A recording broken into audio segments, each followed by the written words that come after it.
academic students and other members of our stakeholder groups to have such a discussion. And hopefully within the next session, we'll be able to posit a way forward. And so, ladies and gentlemen, the core of the matter really is whether or not gender really matters. Does gender really matter when it comes down to school effectiveness and the school effectiveness framework by which all our institutions are evaluated? Does gender really matter when it comes down to school leadership? Do males or females make better school leaders, and if so, at what level of the sector? Does gender really matter as we talk about deployment? Where do we place our males? Where do we place our females? Does gender really matter when it comes down to teacher training? Should we make adjustments to the curriculum, adjustments to the entry requirements, adjustments to the scaffolding and support that we give our male and female student teachers? And if so, where does it stop? Does gender really matter as it relates to professional development? And there is one argument that was circulating. If we have gendered classes at the primary levels, gendered schools at the secondary level, and the occasional primary level school, should we have gendered teachers' colleges or gendered lecture theatres or gendered professional development sessions? What's the difference between bias and inequity versus sensitivity? Where is the line? So these are some of the things that we'll be discussing in this panel, and I'm very happy to have with me the following panelists. We have with us Dr. Winsome Gordon, who is the Executive Director of the Jamaica Teaching Council, and I am introducing them in the order in which they'll speak, and then we'll open the floor to have what I suspect to be quite a robust, thought-provoking discussion. And if any of you know me, I don't mind stirring that pot and flipping things over and rocking the boat. It makes for good rhythm.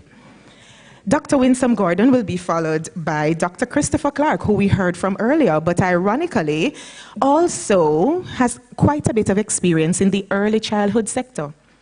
We have Mr. Ethan McNamee, who is the principal of Broadleaf Primary in Manchester, and for a particular portion of his career was the only male on staff. Anybody else fitting such a profile? Okay, so you're not alone. Here is another gentleman in the audience who, for how many years, sir? 11 years has been the only male teacher on the staff at his school.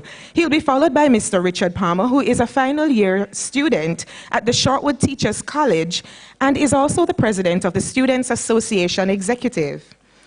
We then have Mrs. Margaret Campbell, who is the principal of the St. George's College and Alaska Principal of the Year, who is a female principal of an all-male institution. So, ladies and gentlemen, without further ado, I'd like for us to give a round of applause to our panelists, and they will present their ideas in the order in which they were introduced.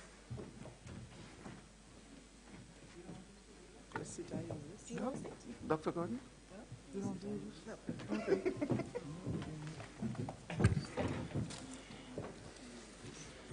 Thank you, Madam Chair, fellow panelists, colleagues. Good morning. Good morning, Dr. Gordon. Yes, you have to sound like you're ready for the next round.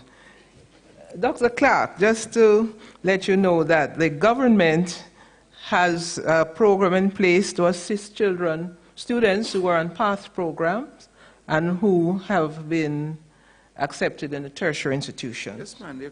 Yes, we do. So if you know any high-performing students on the PATH program and who have now been accepted in tertiary institutions, please let them know that they can get financial support.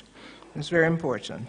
Now, ladies and gentlemen, sometimes when we talk about gender, we must take a step back to who we are or where we're coming from. So we have to look at the lower animals, the lion and the lioness. There are differences. When the lion is filled, he does not murder anybody. The lioness does, because she puts up some food for next day. And those of us who have had husbands, brothers, and uncles, when men eat, they go to sleep. A lot of them. Yes? We're really different. And because we're different, then we have to be treated differently in many of life processes. So, the Ministry of Education, Youth and Information recognizes and accepts that sustained national growth and development cannot be attained in face of the huge wastage created by the underachievement of our boys. So, since 2012, the Jamaica Teaching Council, under the Ministry of Education, Youth and Information, has been relentless in its efforts to improve the educational outcomes for boys.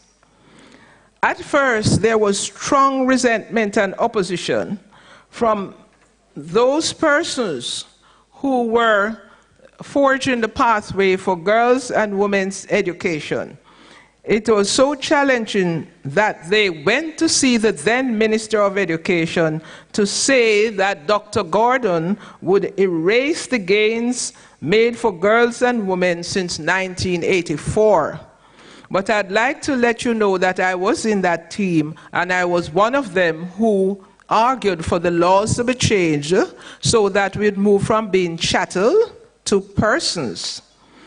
But in all of this, it was necessary to recognize that if our boys continued to underachieve, then it would impact our girls, and it is impacting our girls negatively.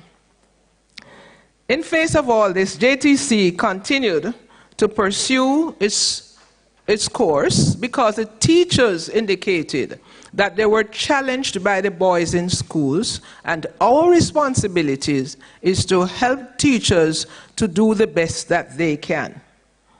I wish to take this opportunity to thank all the forerunners of the Boys' Achievement Programs, such persons as Professor Errol Miller, Barish Evans, Mark Figueroa, Barbara Bailey, and Dr. Lise Dunn, who was here earlier on.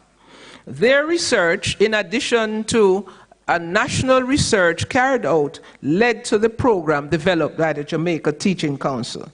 I must also thank the various agencies that partnered with the education of boys, among them the British Council.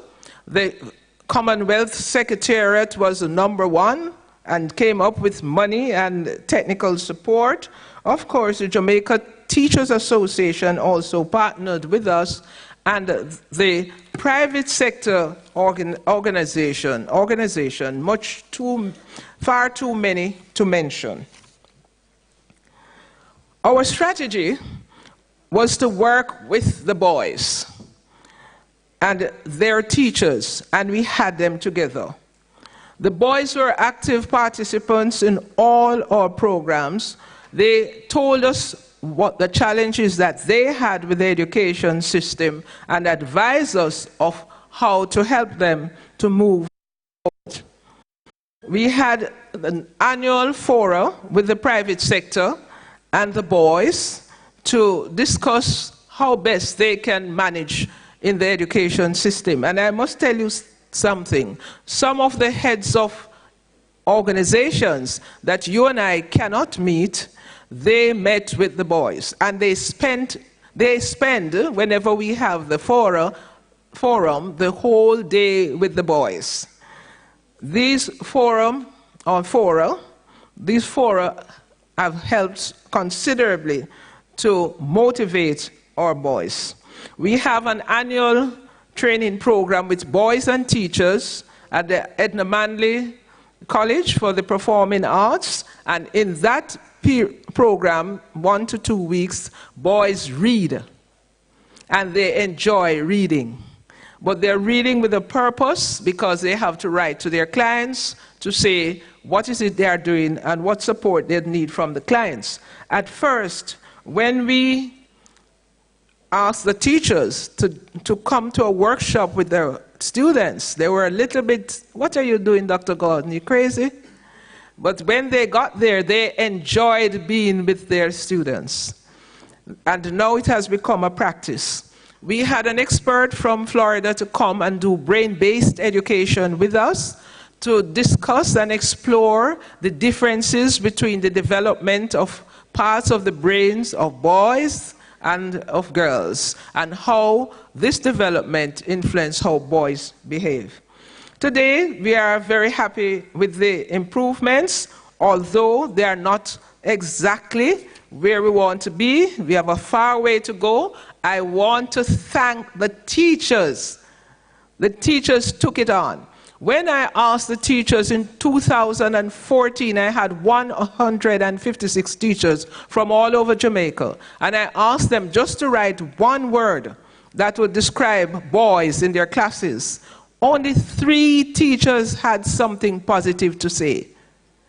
In 2017, when I asked the same question of 256 teachers, only 3 teachers had something negative to say. So teachers, I want you to clap yourselves. We are all very happy with the efforts that you have made to ensure that both boys and girls will do well in your classes. So the results. 2014, reading mastery. In 2014, we had 64.7% of boys gaining mastery. In 2017, we had 75.5%. Language arts moved from 55% in 2014 to 62% in 2018. At the secondary level, English A, the percentage moved from 75.5% to 82%, that's in 2014, to 82.2% in 2018.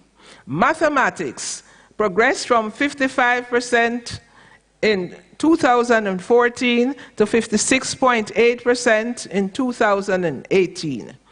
Information technology moved from 76.7% in 2014 to 85.8% in 2018. Clap yourself, teachers. You did that work. I don't hear you. You don't want to clap yourself? This is not appraisal, you know. You can shout loudly. The movement of the boys to tertiary education has been quite slow. It has moved 1%, but it's too early to see the results, or for the results at school to have impact at the tertiary level. Only 30% of our boys actually get to tertiary level.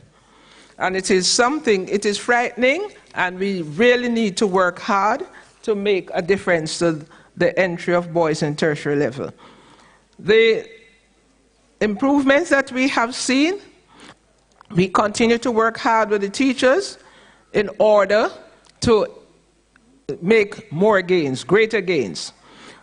Boys are now in the global agenda. When we started, the Commonwealth Secretariat was brave enough to put boys in their agenda. The rest of the UN, the United Nations, did not. Now, we have a boys' education unit in UNESCO. So that, for us, is great progress. The British Council has a Boys' Week, sponsors a Boys' Week in Jamaica, and we are looking forward to the Boys' Week coming up in May. JTA has this conference, and I think that is so good. That is great that JTA has this conference, and we have been able to share very important information on the education of boys. The Jamaica Teaching Council circulated a compendium of strategies to teach boys, and I am hoping that teachers will now add to that compendium of strategies. It was sent out on the school's bulletin. If you have not received your copy, please contact the JTA contact the JTC. You know, I'm mixing up both. I am going to be president of JTA, maybe. Yes. So contact the JTC, and you will get your copy. Our permanent secretary, Dr. Grace McLean, is pulling resources together to build a more collaborative approach with the private sector in order to improve the educational outcomes of education for both boys and girls. It is very important to take into consideration that we are not comparing male and female. We are just trying to get the boys to raise their standards of performance. And I can assure you that each time the boys raise their standard of performance by 1%, the girls raise theirs by 2%. So there is no setback for the girls. Going forward, the Jamaica Teaching Council now has additional partners, and our very important new partner is an NGO in Washington called Collaborate to Educate Our Sons. Our lessons learned: our boys must be loved. And ladies and gentlemen, I'm saying it from the bottom of my heart. When grade 7 boys come to your schools, they need to be loved. They're bright boys coming from a comfortable environment of the primary school, loving environment, and then they come into high school and they can't find the love. They can't anchor themselves, and that is where they start making trouble. They just cannot identify themselves. Their self-identity is they don't have any. So ladies and gentlemen, let us look at our boys with love. We found out that school-based support was the most effective. The public advocacy, we maintained, helped, because we only had 18 schools in the project, but all the information coming out of the experience went to all our schools. And we had all our programs on media and so on and so forth, so there was a lot of public communication, and of course Parliament took it on, and our ministers of government on both sides. We have also learned that when you teach English and mathematics within the trades of the children, they perform better. So because the subjects become meaningful to them. So that, for example, if a boy makes a chair that you can sit on and it doesn't fall apart, then the mathematics, he clearly learned the mathematics associated with that chair. And what it does is to speak to us about what school is about. It's not failure. It is about enabling children. Teachers, I beg of you not to put F on the children's papers, not to fail them. I'm not going to tell you what I tell the inductees to the profession. There's no need to fail them. 1 out of 10 is 1 out of 10%. What's that, 10% of progress. And if there's 0, then it means that we are still at the starting point, not failing point. If we fail our boys, then of course they will come to us through our back doors. Let them come to us through the front doors. Our role as teachers is to enable success of our children. I see my moderator looking at me. So as we go on to phase 2, the mentorship of boys will be the primary objective of phase 2. We clearly need to reconceptualize how we enable the children in our classes. I know you tell me about the curriculum. I know you tell me about the inspectors and what the inspectors expect, but we are having this dialogue with the inspectorate. We have to recognize the biological differences, and I will tell you this much. I went to a school where the primary school teachers, the principal had separated the boys from the girls. And the boys' classes were very active in the sense that the boys moved, they stretched, they walked around, and the teacher didn't seem perturbed. So at the end of the class, I started questioning the children, and I found out that those boys who were walking around were paying attention to teacher. They just cannot sit like the girls, and they had to stretch a little, walk a little. I am happy that teachers are recognizing the difference. It is important for us to separate these children. I know there's been a big dialogue about boys' school and girls' schools, but let me tell you a story. We're boarding them, and we take them into the tertiary, no, I shouldn't call it tertiary, the post-secondary institution down at Raytown and all the others we have at $1,200 a year. Those are boarding institutions. So rather than boarding them in the prisons, ladies and gentlemen, let us board them in schools at secondary level, because we are going to board them anyway. Thank you.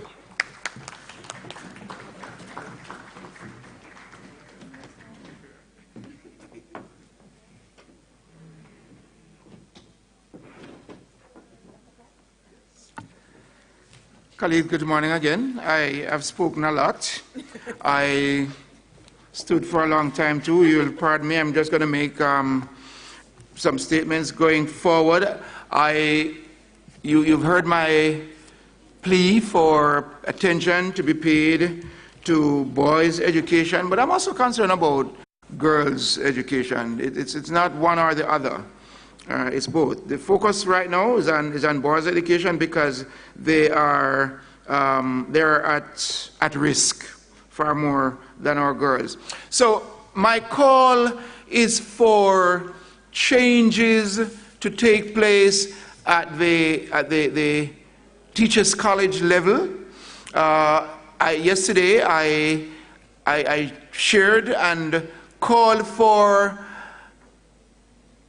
gender awareness training for our lecturers. They need to understand the role of gender in education before they can teach their student teachers about the role of gender in education, because it is a reality. The research is there to support the need to pay attention to gender, and I commend the JTA and TCJ for putting on this conference as a start, but we need to take it from here. So that's in for teacher education. I'm also concerned about what happens at the early childhood level, the almost total absence of males at the early childhood level, except for those men who go in to teach PE or to teach a special subject and then go. All right, I'm talking about men working with young children. Yesterday's presentation coming out of a group of lecturers across 2 colleges, I think, pointed to that absence, and the absence of males working with young children. I'm calling for a closer look at that phenomenon as well, because I think early childhood is the place, after the home, early childhood is the place to get it right. So those are the 2 things I'm beating upon. So it's about access, we've achieved that. It's about quality, we're working on that. Attention now must be paid to equity. Equity is about fairness. Who needs more gets more. That's what equity means in its simplest term. I'm going to leave it there. We can open up the discussion. Thank you so much, Dr. Clark. Mr. Ethan McNamee, the principal of Broadleaf Primary, will then be followed by Mr. Richard Palmer, final year student from Shortwood Teachers College. I said yes once. Good morning, colleagues. You would have heard mentioned by the moderator that I taught for a number of years in a primary school as an only male teacher. Well, and now I am supervising females. Anyway, when I started at that time, they placed me, it was a female principal, and she placed me at a particular class that they quote as Lord me done. A group of boys who did not matriculate into the regular secondary school. And so they were quote-unquote failures. They had failed their GSAT. And so I was given them to try to see what I could do with them. No. No, the experience that I had with the boys is that they would come to me and it was like a chicken and mongoose kind of situation. They claim that when the girls do things bad to them, they are reprimanded. And when they do things bad to the girls, they still are reprimanded. And so they are never right. So I gave them a listening ear, and I proved to some extent that they were right. And so I started to stand up for them and start to guide them. And by the end of the grade 8, I took them at grade 7. By the end of grade 8, I had a student who could not read at grade 7. A young man. By the end of grade 8, he was successful in the common entrance for technical schools. By the end of grade 10, he got a range 1 in mathematics, CSEC mathematics. And all the others, now anywhere they see me, it's still sir.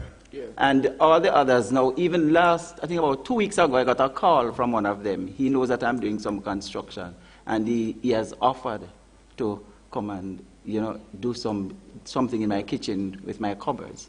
He has sent me pictures. He's saying he's doing exceptionally well in that area. I mean, not all of them took academic pathways, but they did not.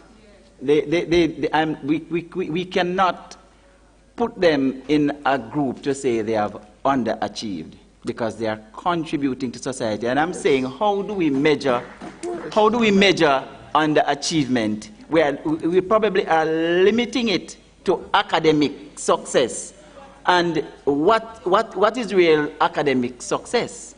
And how is it measured? Is there any real benefit in the mind of these boys for academic success? Is there any benefit for playing your cards right academically? When you look at those who are successful, we quote-unquote successful academically, where are they? What have they achieved in the real sense of monetary gains and that sort of thing? So, and I also believe too that as persons who, with the experience, we fail to tell our stories. And they are listening to the stories of those who are willing to share. We tend to shut our past because a lot of us are not willing to admit that we are from humble beginnings and share with the boys that, listen, this was not how I always have had it. I have had it rough just like you. I grew up without a father just like you. I grew up without a mother and these things. And I had to struggle to get through high school. I had a failing grade at some point. Somebody rescued me, that sort of thing. The DJs tell their stories. The scammers tell their stories. What about our stories? Absolutely.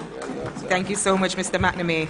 And of course, Richard, your turn to share your story. Thank you very much. Good morning, everyone. Or good afternoon now. Good afternoon. It's a pleasure to be here. Sharing on the perspective of gender and teaching. As our moderator would have indicated, I'm a final year student at the Shortwood Teachers College. Right? And coming here today with a perspective on gender and from the male perspective and teaching.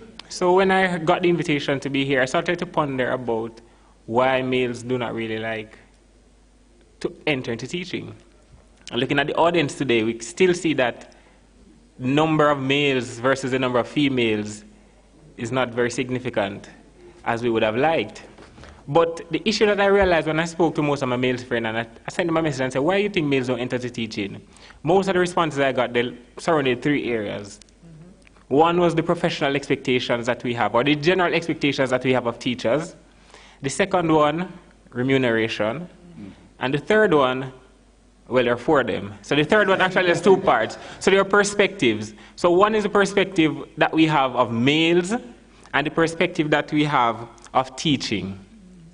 So the professionalism, they were saying that, you know, teachers, when you take up teaching, you really take up a lifelong career. So teaching is not something that you do today, and then you finish when it's time to clock out. So you know you're going to have to be a teacher at home, you're going to have to be a teacher in the bus, you're going to have to be a teacher everywhere you go. And so most males do not like this. It's like almost restriction, right? So you know, Sunday's carnival, you have to be thinking about, should I go to carnival? Or will I have to be writing lesson plans? Should I go to carnival? Will I see my students? So the professional expectations of teaching really males shy away from having such restrictions, and especially their social life and their personal life. Your whole life. The remuneration is something, growing up for me personally, I always thought that remuneration was a synonym for teaching. In the sense that you'll never hear about teaching without hearing about the remuneration. So I thought it was a synonym. And males, generally, you're going to think about a job, you're thinking about your future leaving high school, you know you want to be making money, you know that you want to be you're the breadwinner, you should be making the money, you should be bringing in the money, and so taking up something that everybody complains about, that they're not being paid well, the workload is seemingly insurmountable, males shy away from teaching because of that, the remuneration. And the perspectives that we wanted to talk about, Dr. Clark would have alluded to them earlier this morning, is this brand of masculinity that we currently are selling, or we currently are allowing to be sold. The brand that suggests that to speak English means you're effeminate. Certain subjects you don't pursue as a male because those are not manly subjects or stuff like that. For example, myself, currently I'm pursuing a B.Ed in French and Spanish. I am the only male in my batch. We had other males, but along the way, life happened and I'm the only one to be finishing. In the English department, there's only 1 male as well. And in total, we had our valedictory service on the 14th of April, and there are 105 graduates, and of the 105, only 10 were males. Right? And it's because, you may say because it's Shortwood, as my colleague alluded, because Shortwood is traditionally known as as an all-female institution. And some persons may miss that. But we're still saying that the perspectives that we have, right, these need to change. And then the final one is the perspective of teaching, as we said, is overemphasized as a female profession. I can allude back to high school. Going to high school, I would have had a lot of teachers, but I can only recall having about 5 males who would have taught me for 7 years, right? And looking back, I would have thought that there were some subjects, there were some matters, some little issues that I would have had in high school that I would have really preferred to have had that discussion with a male. I found my female teachers, they were more, oh Lord. Not hard to say, but it's like, you know this. Can we use motherly? I would use motherly. So I would go to my teacher and I would tell her that I have this problem. She would want to know when, why, where, this, every information. And you know, that's really burdensome. But while as a male, I would go to a male, he would say, okay, Richard, this is what you're going to do, this is that. And I'll go back and say, sir, it worked out. The female, I have to go, whoa, this woman, how is really burdensome. And so the perspective, they really need, I think the male figure and the male perspective, it really does something for our males in the classroom and in the learning and teaching and learning environment. And so I think that's something that we need to champion. And further on, I will posit some information that I would have gathered on what we can do as a way forward to get this gender issue at least balance aired. or equity. Thank you so much, Richard. I told you this was the session that we were going to stir some things up.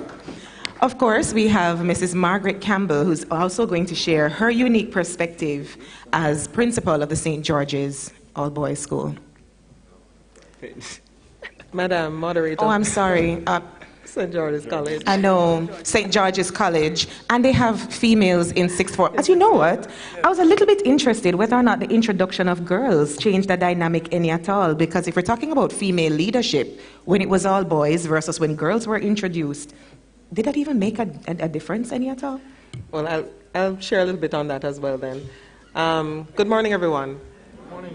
In 2016, I had the opportunity as a Hubert Humphrey Fellow to participate to present at a global leadership forum on girls' access to education, a global solution-based perspective.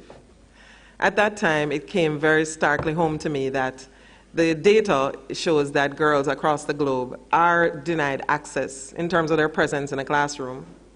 But as I think about Latin America and the Caribbean, we have provided good access to education in one sense, but in another sense, we have denied access to our boys by the methodologies that we use.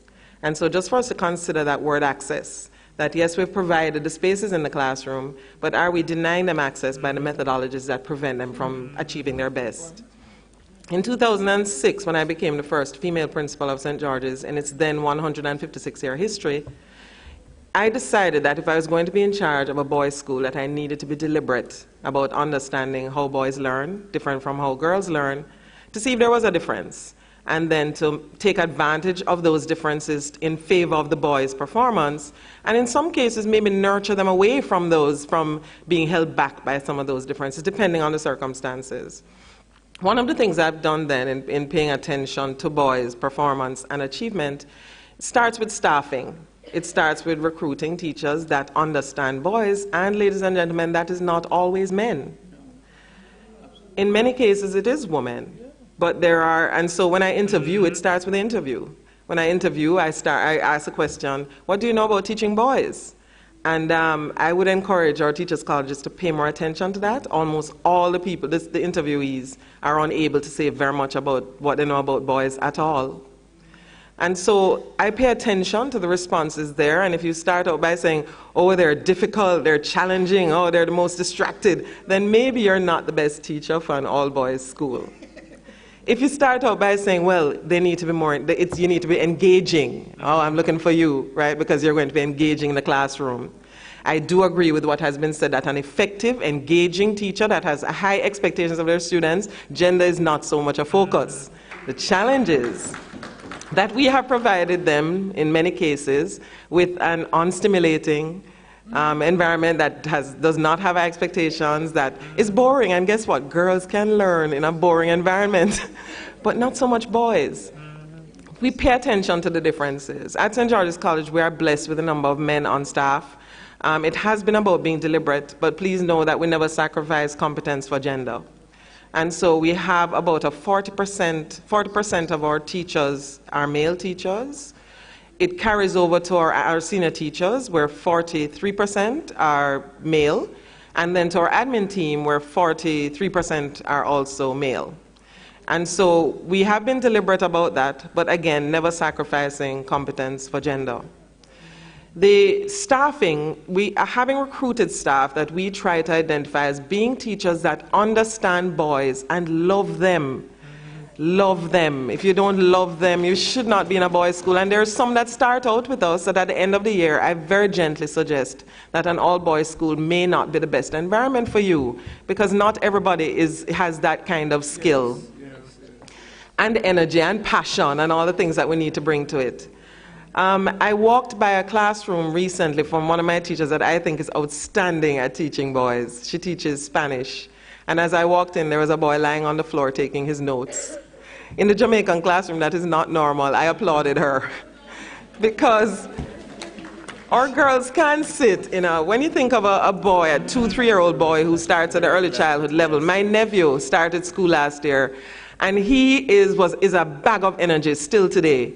After 2 weeks, we asked him what's the name of his teacher, and he said, "Auntie, sit down." And that's not a made-up story. We need to think about the environment that we're providing for our boys and transform that environment into one that is suited to their best performance.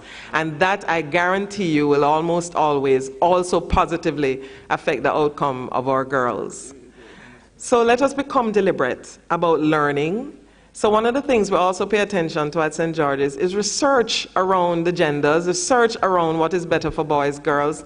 High expectations for both. I have banned the use of the word boy at St. George's College. We're not allowed to call them that. We call them sir. We call them gentlemen. We have high expectations for them. We look to have them, we recognize the differences. They are risk takers, and I'm not saying they're not girls who take risks. They are risk takers, they're energetic. If they're hungry, they cannot learn. So paying attention to the things that are unique about boys, and again, I'm very aware that they're all different, and so putting them in a box is a dangerous thing to do. But at least pay attention to the generalizations so that we can have them become successful. Thank you so much. I'm sorry, if I could just say a word about the sixth form. Yes. I was not the one. It would have taken, if I had tried to put girls in the sixth form, the old boys would have killed me. But the previous principal, Dr. Kennedy, he did introduce girls, and it has been tremendously successful at the school. At that level, the interactions between them promotes a lot of positive socialization. So it has been a blessing to the school. Thank you so much. Now, going back to Mr. Palmer, you had a few recommendations just moving forward. I'd like to give you the opportunity to just shoot off at least one or two before we open the floor. Okay, thank you. Mrs. Campbell would have alluded to one that I was going to mention.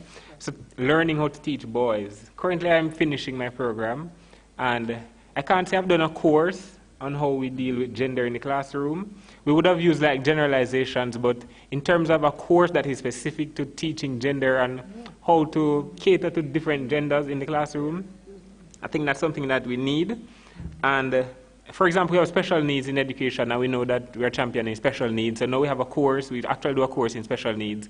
I think that there needs to be a course on surrounding gender and teaching genders in the classroom. Right, also, as our principal here would have alluded to as well, we're focusing on male, we use the term underperforming or underachieving very loosely, but I would like to know what are the paradigms that we're using to judge this academic performance, or this underperformance, that is just academics? Because I put it to you that most males, when they leave high school, they may not enter tertiary education, but they are employed. They are contributing to the society positively. Not all of us are menaces to the society. There are some of us who genuinely are contributing to the society. We're working, we're finding jobs, we're making lives better for ourselves. We may not go to UWU, Tech, Shortwood, and the host of other tertiary institutions. So it might not be counted in this 30% that we currently are at in terms of tertiary education.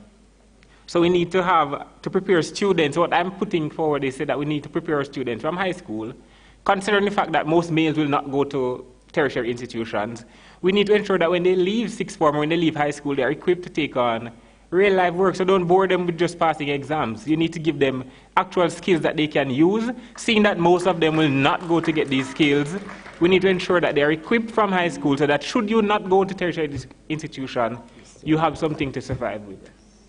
Absolutely. Now, ladies and gentlemen, we have looked at a number of ideas posited. We have the floor now open for some quick comments. And remember, the key thought, does gender really matter? Does it matter in leadership? Does it matter in professional development? Does it matter in deployment? Does it matter in hiring? What are your thoughts as we go about wrapping up this session? The floor is open.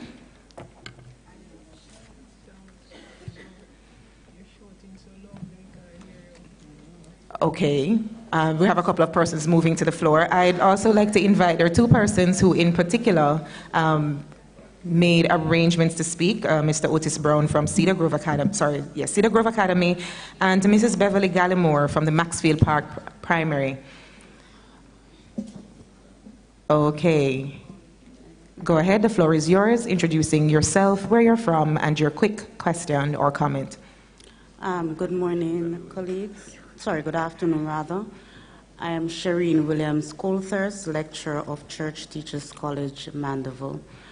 I'm going to make a brief comment based on what I'm hearing this morning by just sharing briefly some of the findings of the research that we presented on yesterday, because the majority didn't get to hear it, but it leads to what the principal of St. George's and Dr. Clark would have said. Now, what we did a research on male teachers in the early childhood classroom. We looked at the perception of 150 parents, 10 principals, and a focus group of 7 teacher trainers from 2 teacher training institutions.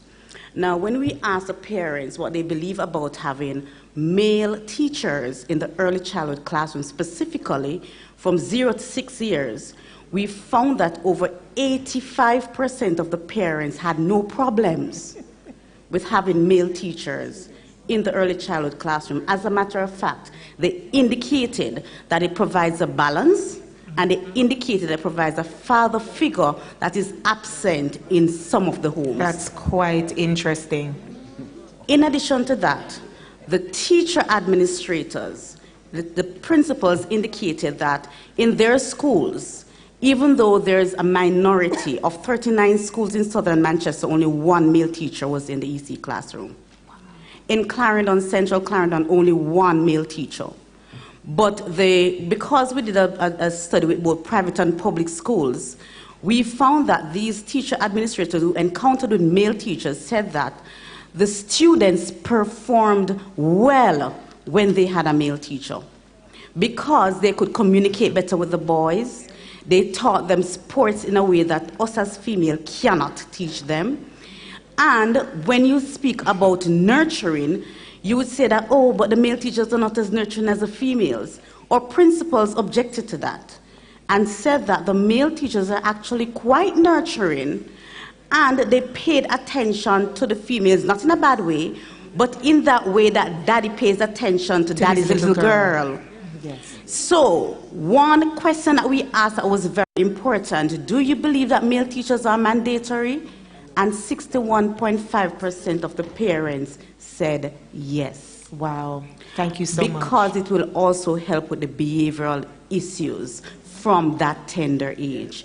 And so, teachers here, administrators here, if you can help the situation in your respective schools or in your respective parishes by breaking that phenomenon fear that says that male teachers should not be teaching 0 to 6, break it now and let us start to build our boys, because we're so oriented in teaching how we learn as females that we tend to leave out the boys. And Absolutely. So it needs to start now. Thank you so much for sharing.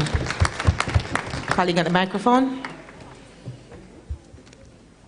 Go ahead, please, your quick comment or question. Good afternoon. Thank you very much. Jacqueline Hendricks, Campus Coordinator, Licensed Center of Excellence. I just want to add, male teachers should not be from 0 to 6, but we would have had, and we need to have males for the child to be born. So that is ridiculous. I want to say, it is very important to have a balance. Where I am, I work with children who are intellectually challenged. Yes. And I purposefully, I don't have classes at my school. I have home families, because we realize that children who are born with special needs, somehow one of the parents tend to ditch their responsibilities. And so what I have done is to ensure that in each of my home groups, there is a male teacher and there is a female teacher.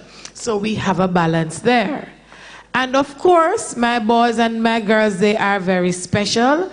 And we know that each person learns differently. And listen to me, colleagues, academic success is not money. And so we need to find the strengths of our children and work with them. Absolutely. But what I would want to see coming out of this, we need to push the powers that be to send the resources to the schools, because my resources are going down, just to ensure that my students go on top. Thank you. Thank you for your service and the innovation within your school. That's an excellent best practice. Good afternoon, colleagues. Jennifer Wilson, Montby Primary, St. Thomas. I have been teaching for 18 years. Most of those years I've taught boys who the system claimed were underachievers.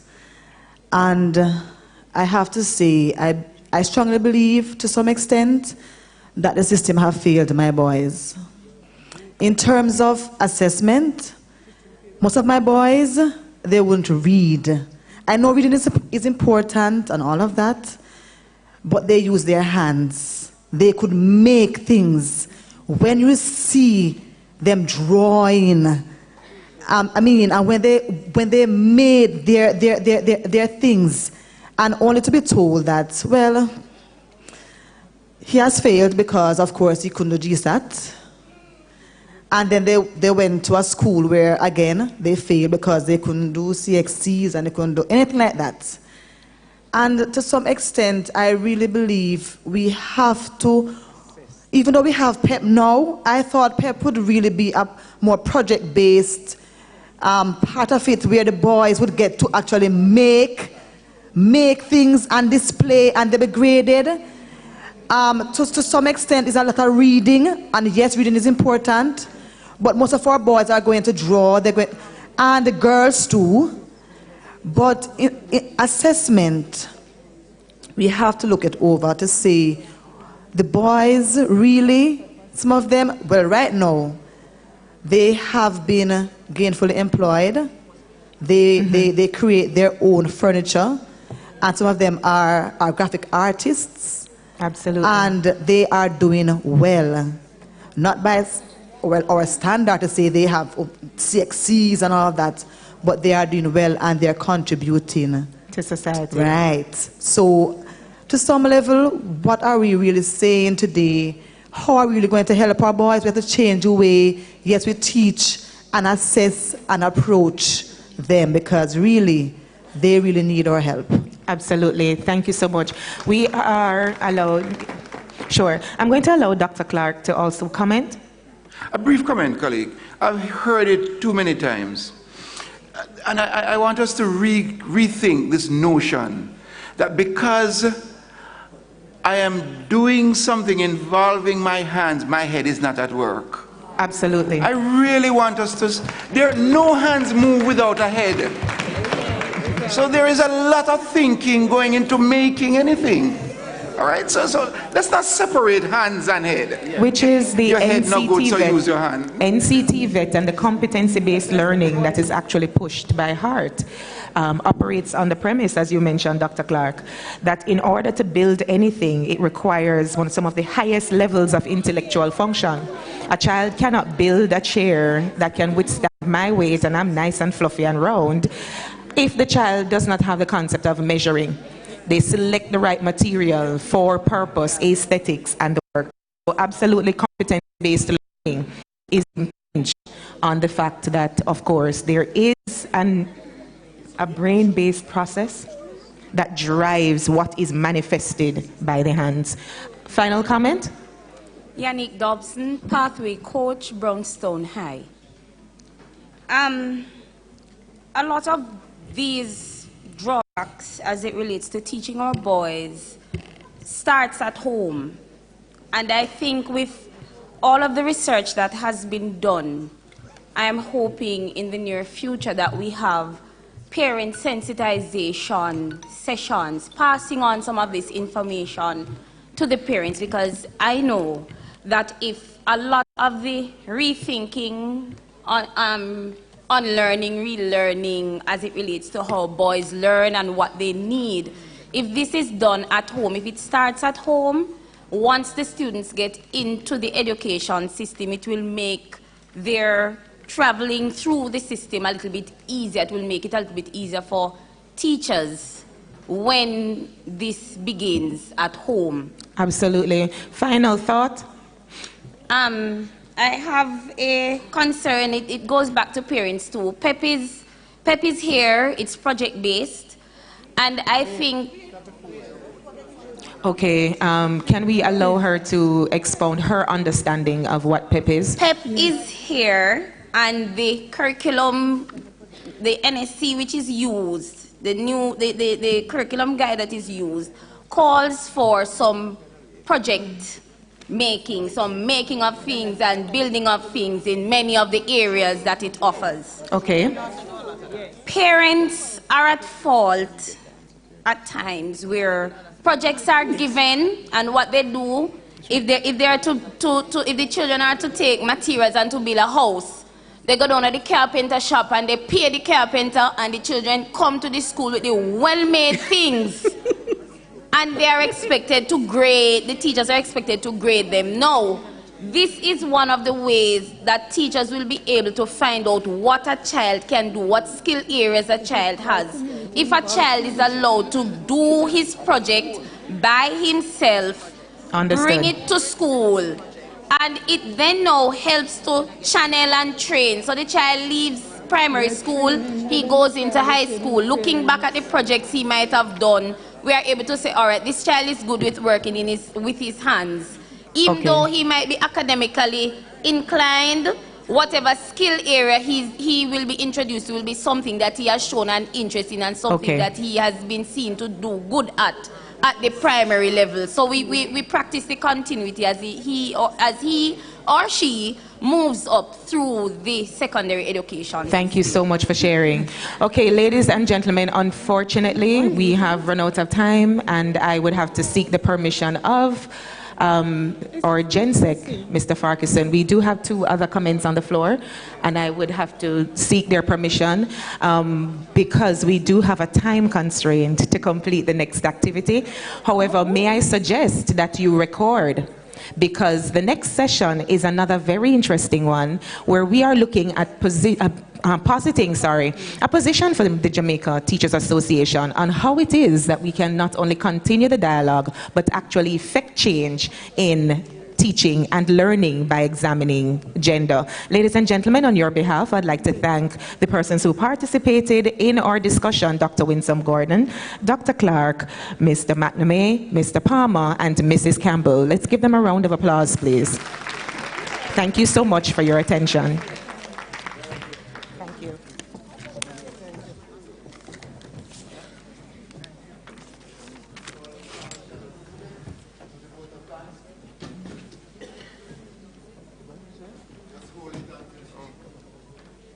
To sit for the vote of thanks. Mrs. Campbell, we'll just stand and then leave the panel. We are approached. Hi.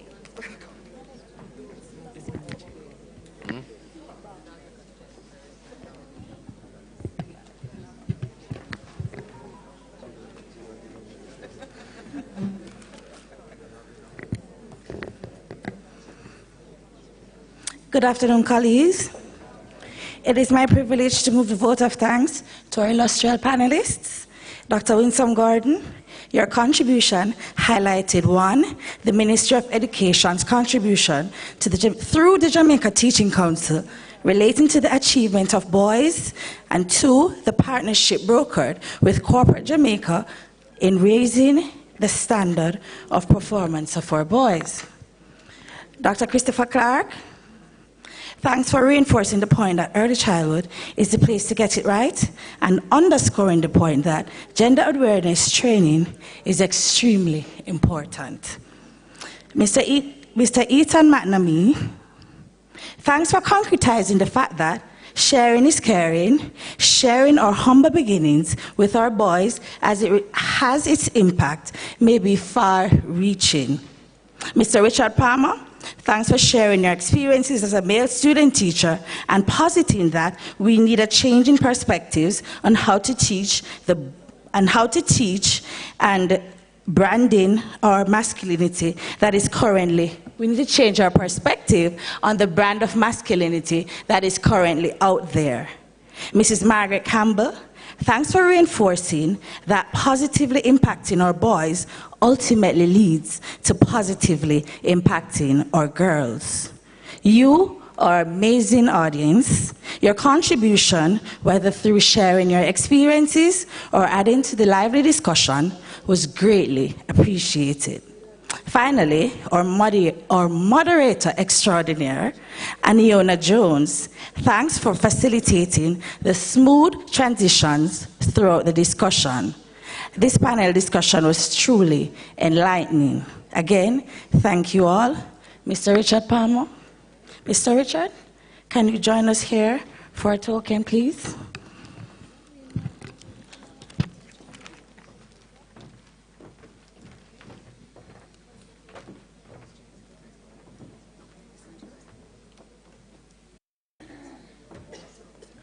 It would suggest that the rest have received their tokens already. Yes. So we want to thank them again and ask them to take their seat.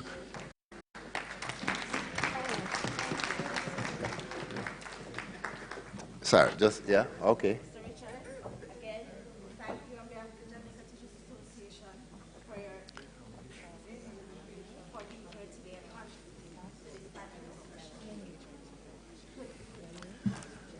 A good teacher in the making. Can we hear it from Mr. Palmer? Colleagues, you would appreciate that time becomes a challenge. I know some of you have your lemon already warming up, but we just have some things to do, and we want to get it over as quickly as possible without overly rushing. So we invite our presidents to come and take their position at the head table. Dr. Chin and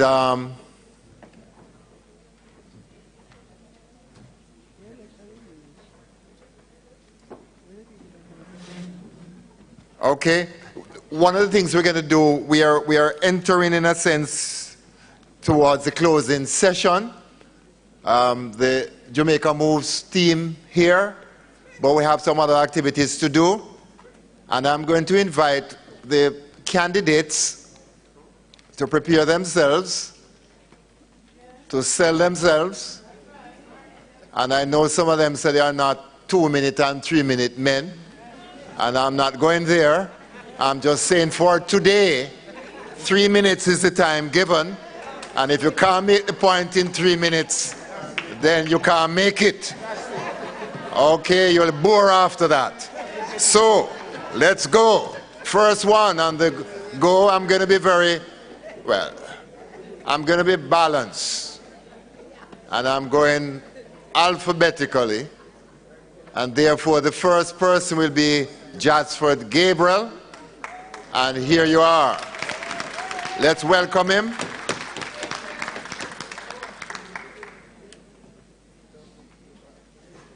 Two minutes. Sorry.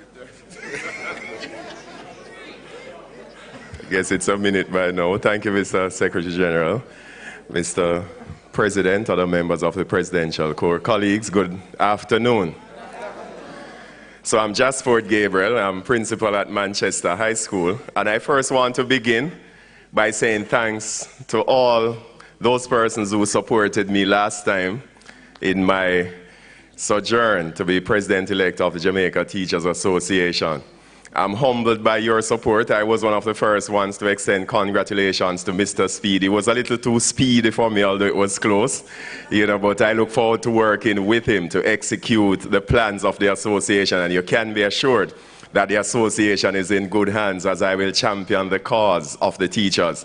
Colleagues, 2,000 years ago, an angel by the name of Gabriel was sent to Mary. It was a time of distress, and the angel said, "You are highly favored, and you shall bring forth the Savior." And I'm not equating myself to that same angel, but it's a time in our history when solid representation is needed in the Jamaica Teachers Association. And I have some messages to deliver to the powers that be. A few of them would be: number one, our teachers deserve to be better remunerated for the hard work and the stressful conditions under which they have been working for ages. Don't tell me it cannot happen. The last words that Mary spoke was, "With God, all things are possible." We are seeing positive changes in the Jamaican economy, and what is required now is a steady hand and somebody with experience. I've been offering leadership at Manchester High School, the home of champions, for the last 13 years. This Saturday, we will dedicate our theatre arts facility that I was able to partner with the Tourism Enhancement Fund, past students and so on, to the tune of $10 million to make sure we provide a facility that can help to enhance education in that part of the island.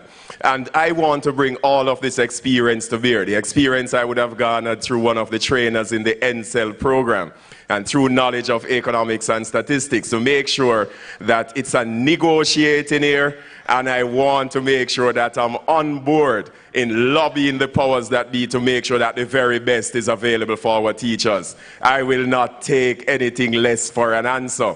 The truth is, we have seen where so much these funds are being expended in other areas that could really be used to enhance the profession in significant ways. I am up to the challenge, colleagues, and I will ensure that solid representation comes to the 25,000 teachers plus of Jamaica, no doubt about that. One of the other ways is also to ensure that we have more teachers for special education and guidance counselors in the system. The stress level for teachers is very high.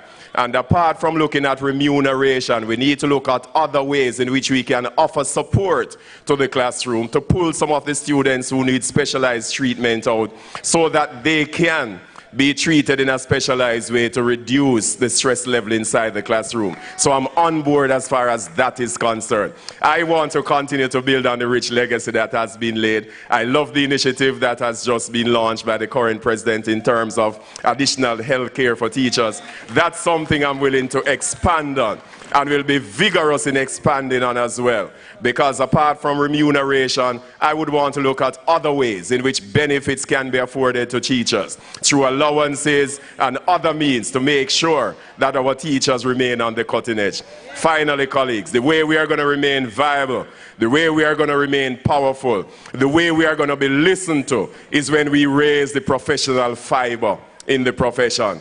And so therefore I'm all for expanding the professionalism. I'm all for lobbying for programs for our teachers to raise the bar of professionalism so that when we speak, others listen and they understand that we are championing the cause of the young people of Jamaica. Colleagues, when you go to vote in June of this year, put your X squarely beside the angel, because I have a message to deliver to the government of Jamaica. Thank you.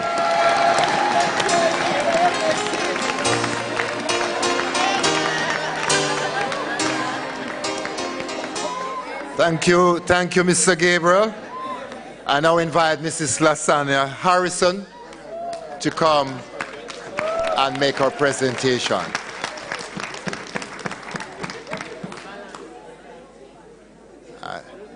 I didn't say the 3 minutes started from I call your name. I'm allowing her to come up here.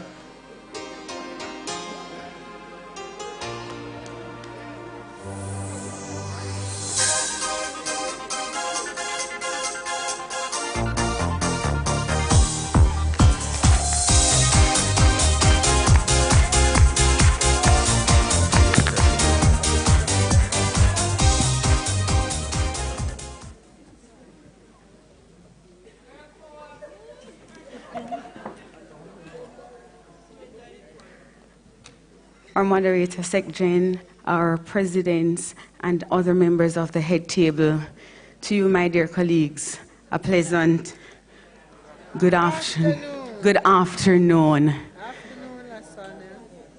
Teacher representation at heart. I've had the history of asking and raising the questions, and that I so promise to do and to continue to do. Currently serving at St. Faith's Primary as interim principal after 12 years in the classroom as classroom teacher. And I'm on secondment, so I'm really a classroom candidate. I'm a classroom teacher candidate advocating the issues for the impact of the fourth industrial revolution, preparing Jamaica for the fourth industrial revolution, the impact it will have on our education system. And so I am proposing to you epic leadership, empowering. And that of empowering my colleagues is important to me. So that of our continuous retooling, introducing measures for seminars, for new principals, having been strategically positioned at this time, having looked at the challenges that new principals face and the support that is there, I think it is important as an association that we assist in that area. That of sensitizing our teachers, the fourth industrial revolution, continuing on that task. People-oriented. When I look at my colleagues, it is a stressing job, and improving our conditions will significantly reduce the stress level in the classroom. And so we currently at grade 1 and 2 primary schools, we do not have guidance counselors. We do not have social workers. And so we're in need of that kind of assistance. Primary schools do not have bursars, and so the principal is under significant stress. The classroom teachers, as a result of not guidance counselors, we have to take all of those. The absence of the guidance counselors also, we're dealing with those behavioral issues. And so I'm recalling they say no corporal punishment, and so we need the government of Jamaica to do something in order for us to get that kind of assistance. And so I will be advocating for that as well.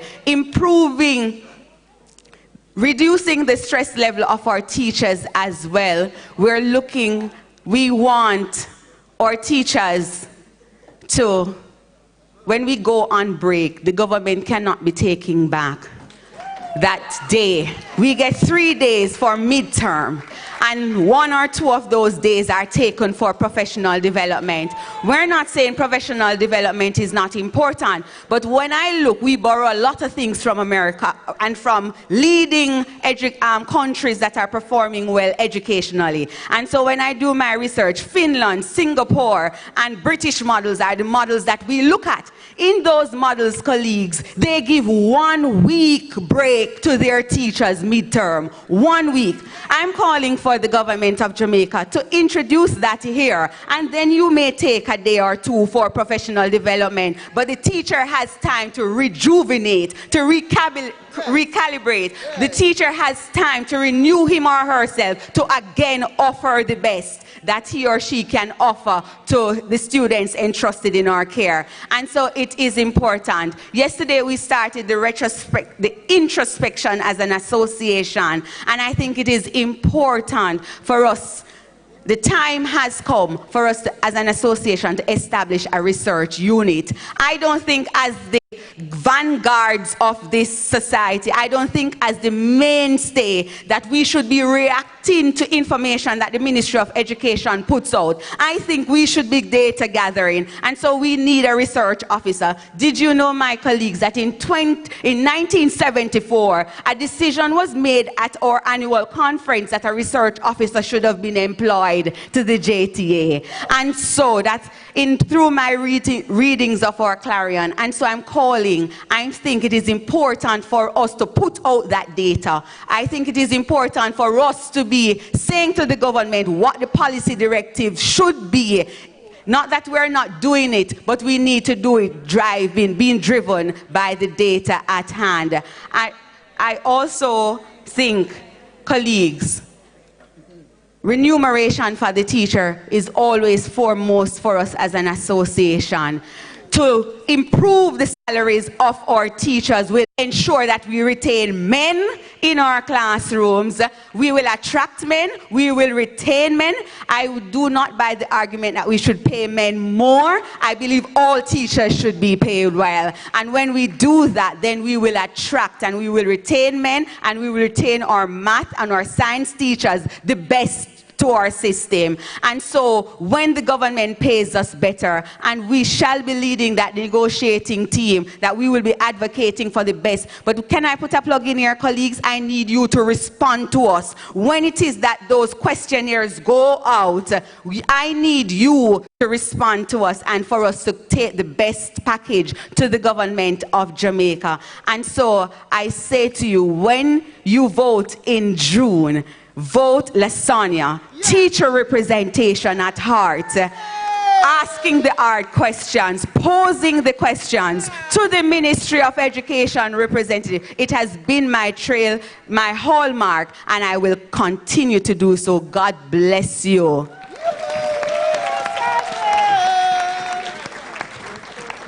That was candidate Lasanya Harrison. I noticed I heard vote. I saw Mr. Honorable Tufton walked in. Not yet election time.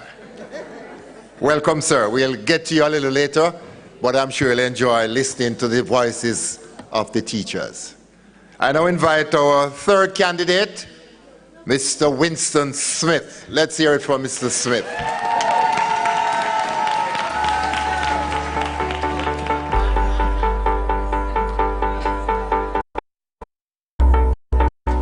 Mr. Secretary General or Moderator, to members of the Presidential Corps, and to all educators who are gathered here this afternoon, a pleasant good afternoon to you all.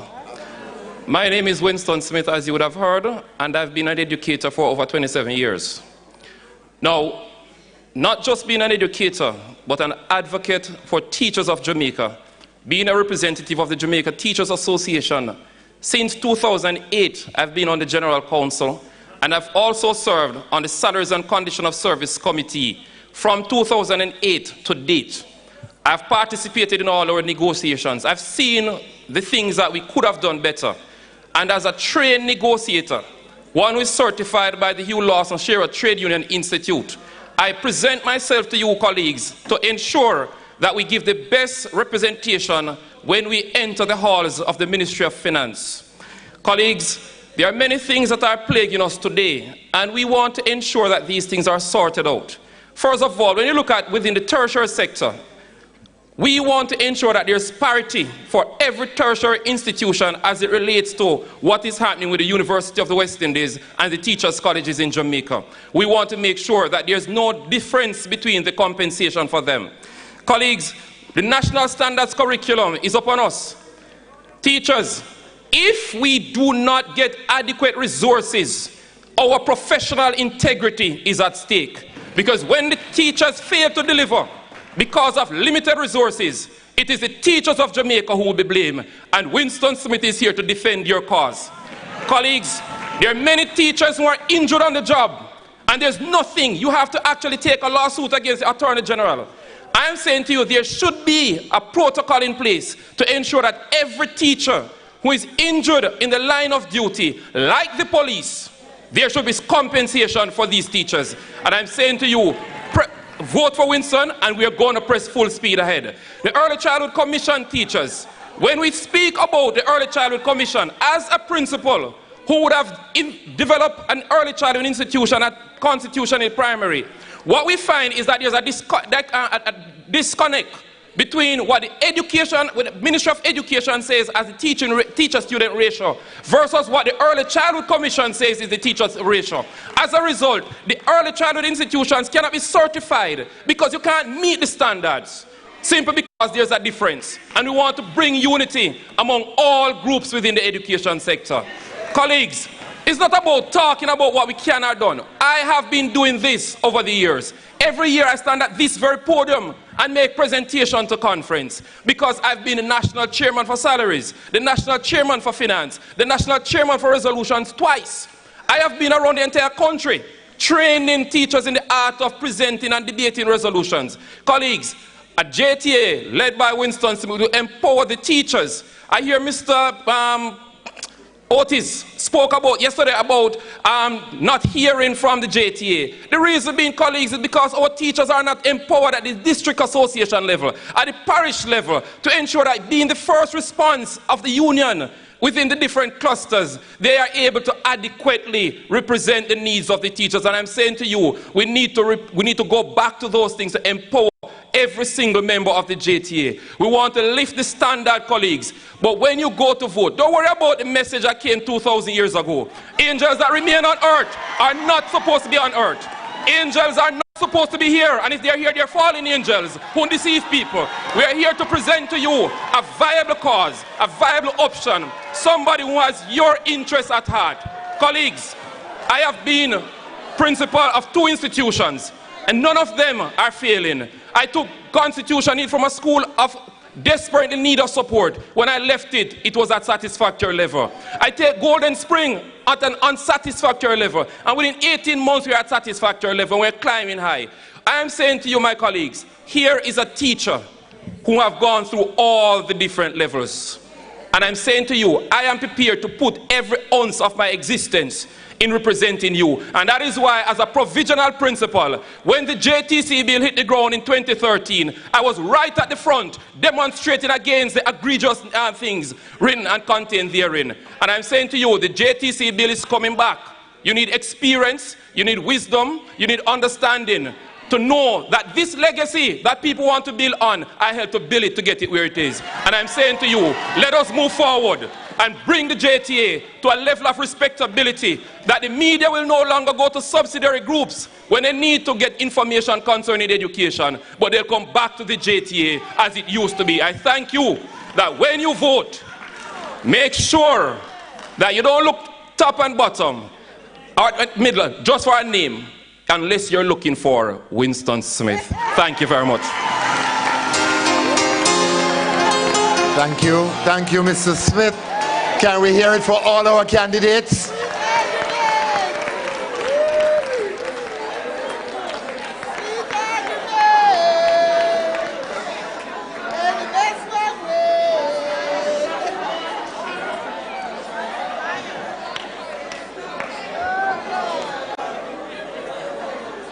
And there's a spirit of oneness and unity, and that's how we want to keep it.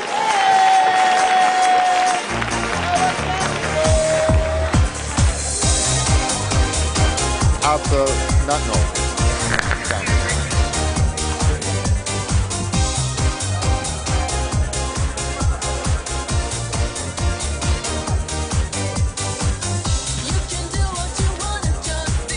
Colleagues, we are entering into the final session, and you have a program before you in terms of trying to wrap up.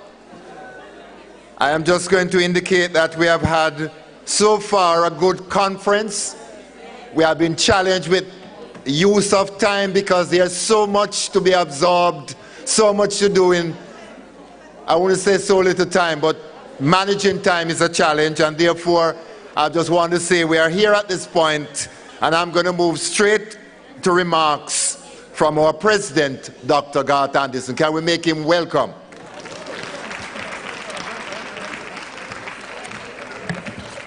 Thank you very much, Secretary General, other distinguished ladies and gentlemen at the head table, colleagues all, good afternoon.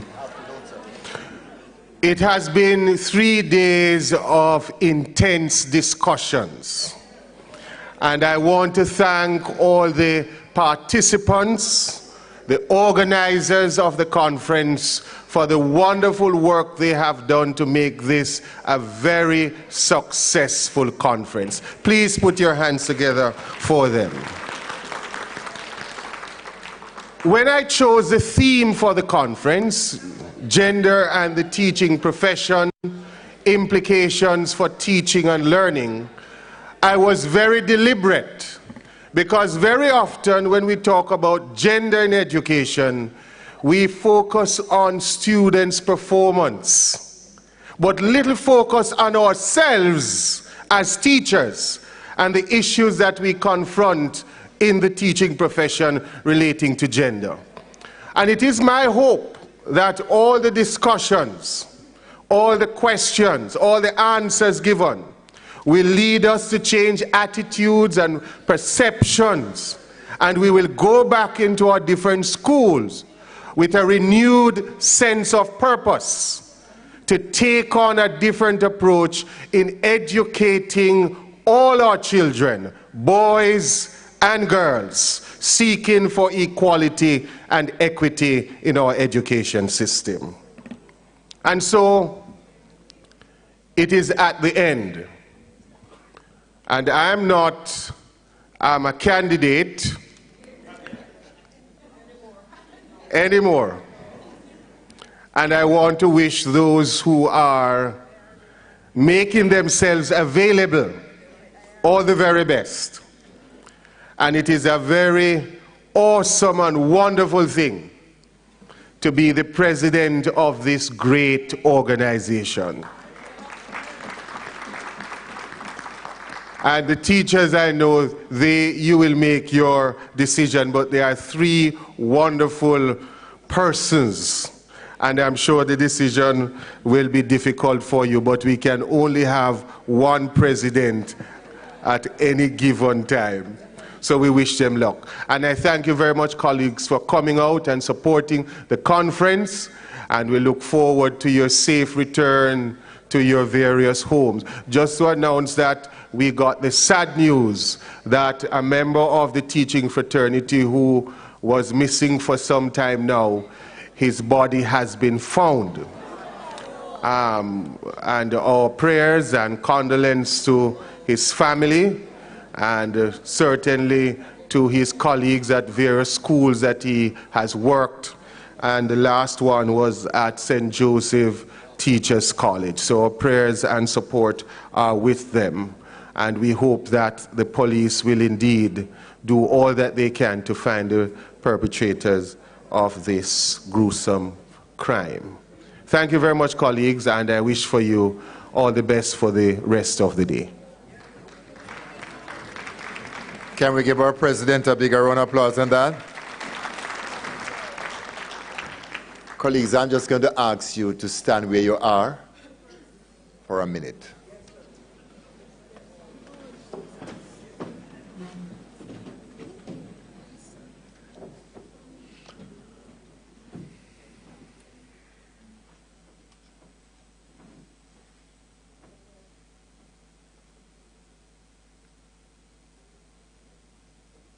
We pray your spirit of peace will dwell in our land, O Lord. We pray for comfort for our families and indeed all of Jamaica as we fight this monster called crime. May our departed colleague rest in peace and light perpetual shine upon him. Thank you.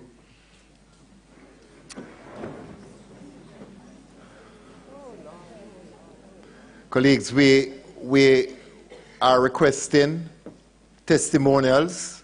We are asking 2 participants to be extremely brief, and we are balancing the gender. So 1 male, 1 female. It's not a race to the mic, but we recognize the 2 persons at the mic, a male and a female.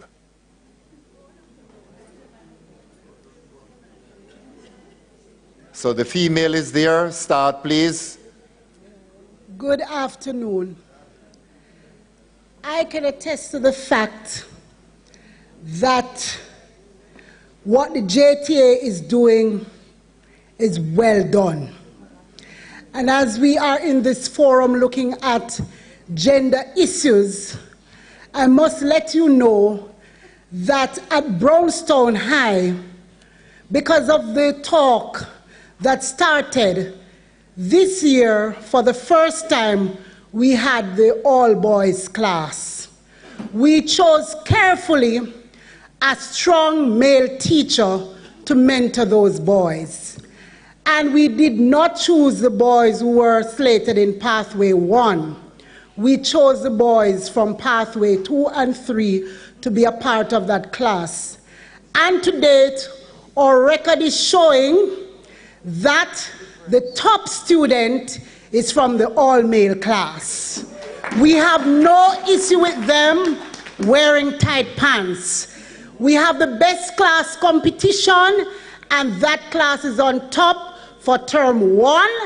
And we did the readings just before the Easter session, and they are also on top. So indeed, this is something good, and we have sucked in the information, and we're going back to do a workshop to ensure that come September, we have another all-boys class. Thank you, thank you. I hope they remain on top. Yes. Time is going quickly. Male, I need a male person.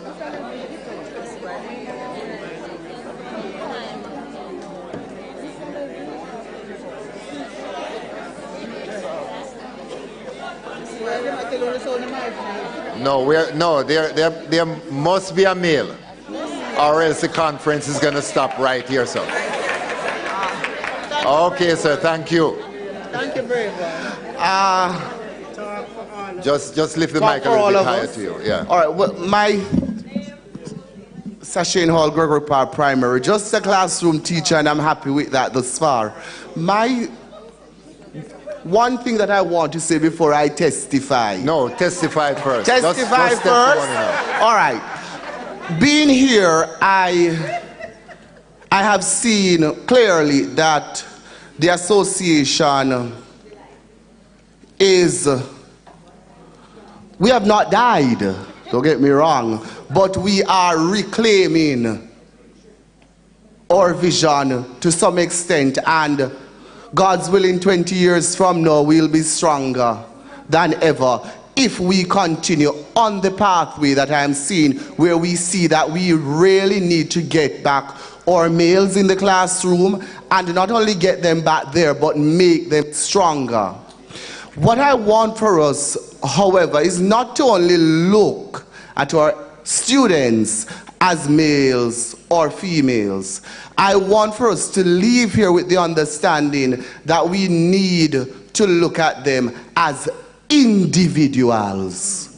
Because if we focus merely on their gender, we will lose them. Because there's going to come a point where that male is going to want to read from the newspaper, and some of us, we are going to say, oh, that's not masculine. Yes. So we need to put a line there and say they are individuals, and I must cater to the individual and the individual's needs. And that is something that I've garnered based on the discussions which we've been having. So kudos, and we will continue to grow stronger. Thank you, my brother. Thank you. Thank you. I noticed you got your point in. Thank you. Thank you. We are moving on, and I invite Dr. Margaret Chin, Assistant Secretary General Professional Services, to reduce her brief reflection even more. She's coming. Let's make her welcome. And I will be very brief. Now, as effective teachers, when we do our reflections, we have to go back to our objectives, true? And in our program, the objectives we have were to continue to raise awareness amongst teachers and educators on gender equality issues in the teaching profession. And I think we can put a tick beside that one. Based on conversations I've been hearing and anecdotal statements and so on, I'm beginning to feel that the awareness has gone up a notch. That persons are now really talking about what is happening in the teaching profession in terms of gender equities and equality. Our second objective was to provide a platform for teachers and administrators to analyze and share their concerns regarding gender equality situations that exist in the profession. Did that happen? Did we provide a platform for those discussions to take place? And finally, to support teachers and administrators in further implementing and monitoring a framework of actions on gender equality in the education sector. And so that Voices from the Field was that forum in which, coming out of that, we will have policies in place that we can present to the Ministry of Education regarding gender in the teaching profession. But I must pause to thank all the members of the planning and the program committee who made all of this possible. You were wonderful participants, and I hope and pray that you benefited from at least one session that we have had. And again, I wish for you all the very, very best until I see you next year. You have to give her a big hand on that, please. We were warned on Tuesday, Charmaine, don't tax this and applauding our colleagues, eh? Okay, we are going to be doing the recommendations for future actions to be done by Dr. Charmaine Godin-Monteith, Deputy Secretary General, and she too is going to be even briefer than she had planned. Good afternoon, colleagues. As the Secretary said, we are compressing our whatever we have been asked to do. Going forward, colleagues, we will continue the collaboration that we have started, and you have a very important role to play.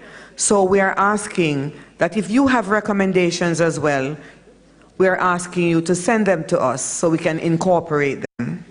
Here are some specific things that we have deduced and that we intend to pursue.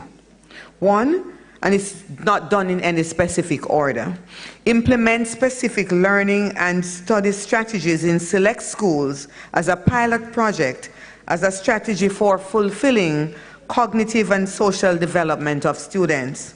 Two, pull or configure a working group in collaboration with the UWI School of Gender and Development Studies, which is headed by Dr. Leith Dunn, to synthesize existing research in gender with policy implications to be submitted, of course, to our Ministry of Education, Youth and Information, and of course to the Gender Ministry. Gender considerations also should be explicitly included in the Teachers College programs, and we heard Dr. Clark recommending a curriculum, at least a module for the colleges so that our pre-service teachers will come out ready. And of course, following on that would have to be CPD, continuous professional development programs for lecturers, teachers, and school leaders, and Teachers College principals, of course. Added to that would be the development of a training manual for which we will have a focus on the development of gender, inclusive strategies, etc., etc. We're also hoping to publish a journal.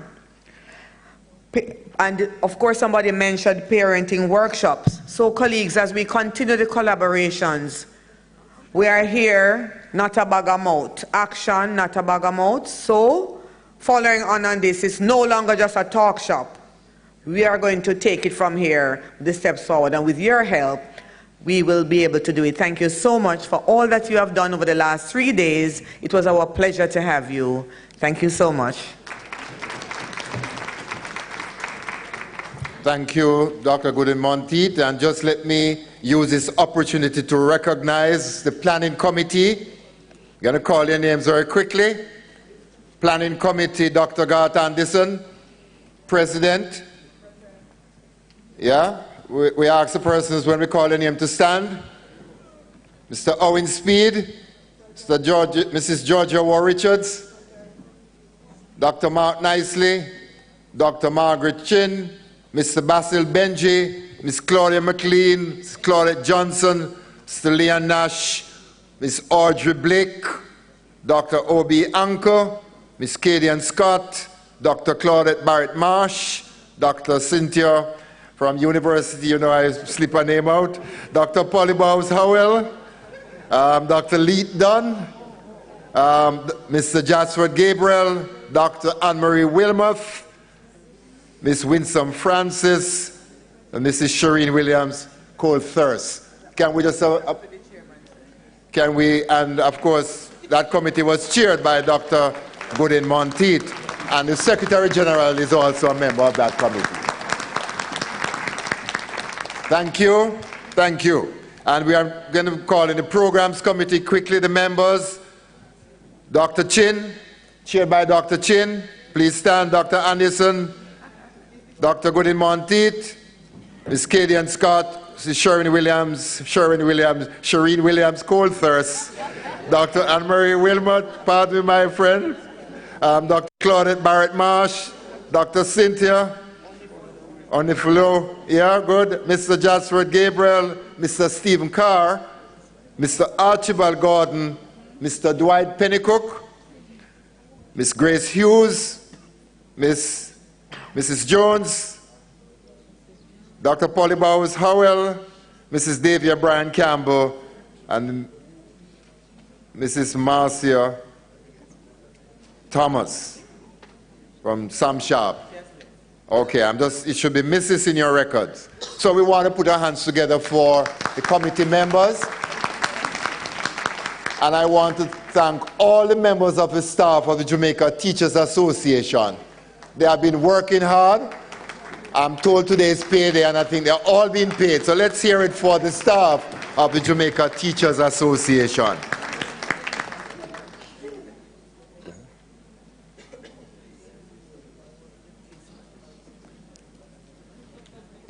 We just want to enter one other phase, and we want to extend our profound thanks to the Teachers Colleges of Jamaica for coming and working with us. Let's hear it for the Teachers Colleges of Jamaica. For Jamaica National Bank,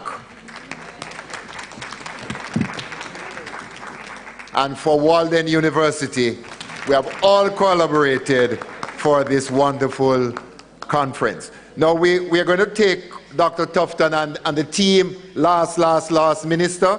So we're just going to recognize very quickly, call our exhibitors. And those who are coming up to do anything, exhibitors, we are asking you to be... Okay, I'm just going to make it, just alerting our exhibitors, come prepared. I'm going to invite Mr. Otis Brown to come and do the vote of thanks for this section. Then I'll invite exhibitors. I have your name, I'll call you. So we're going to ask you not to speak today, just to do what you have to do in terms of a draw and so on, so that we can get it over and done with. So Mr. Brown, please come for the vote of thanks. Can we hear it for Otis Brown as he comes?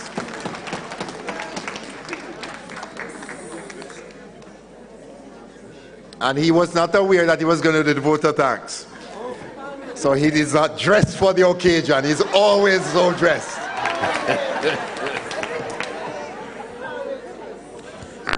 Good afternoon, everybody. My brothers and sisters, Jesus, in the book of St. Luke, I think, chapter 17, 11 to 19, you can read it when you get the time. He cleansed 10 lepers. And of the 10, one only returned to say, thank you. Jesus at the time asked a question that I find to be quite instructive. Did I not cleanse 10 lepers? Then he said, where are the 9?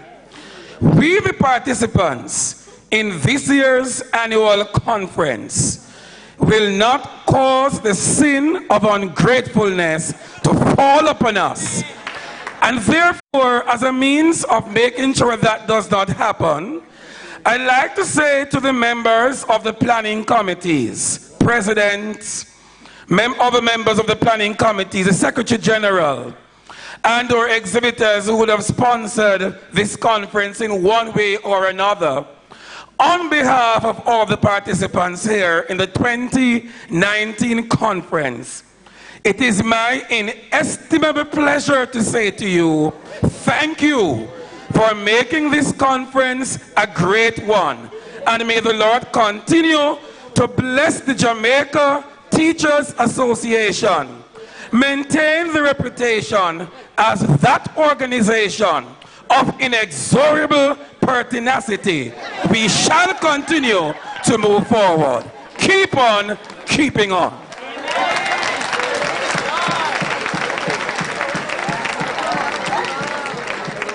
Thank you, Mr. Otis Brown. And we really appreciate your expressions. Thank you. Colleagues, you know you will receive your certificates. We are not able to hand them out today. We have them, or we are working on them, but you will get them. We know who you are. We know where to find you, and you will be getting them. We might symbolically present 3. We're not quite ready yet. We need to sign them. But we're going to take the exhibitors, and I'm inviting first JTA Co-op Credit Union, followed by TIP, followed by Kingston Bookshop, followed by Jamaica National Bank, e-learning, NetWave, Educom. So those are the persons to make presentations. So JTA Credit Union. And if you're not ready, I'll move to the next one. Credit Union. Not here. I see NetWave ready. Oh, TIP is coming. Come, TIP. Let's hear it for, sorry, not TIP. Let's hear it for JTA Co-op Credit Union. If they need a mic, could we just use the Dr. Nicely, just if they need a mic quickly. And we're going to ask you just to... Here's one.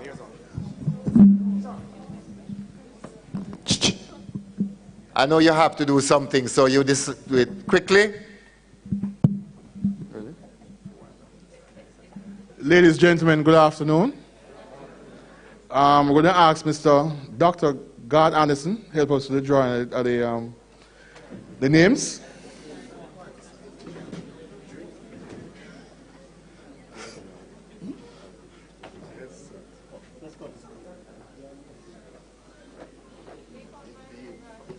No, shake first. Shake. No. Anyone.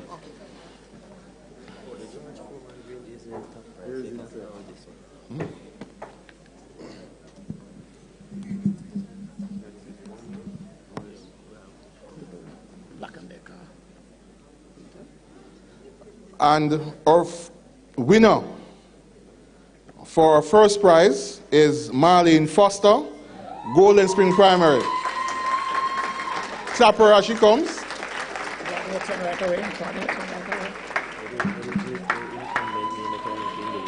Quickly, please.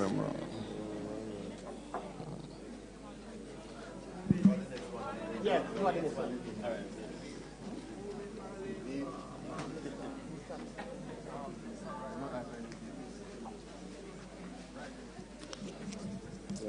Congratulations.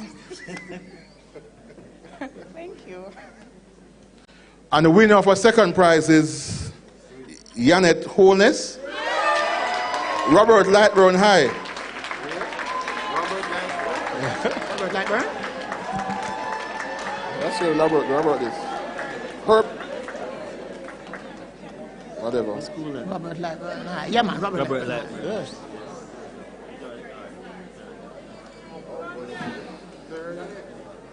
Congratulations.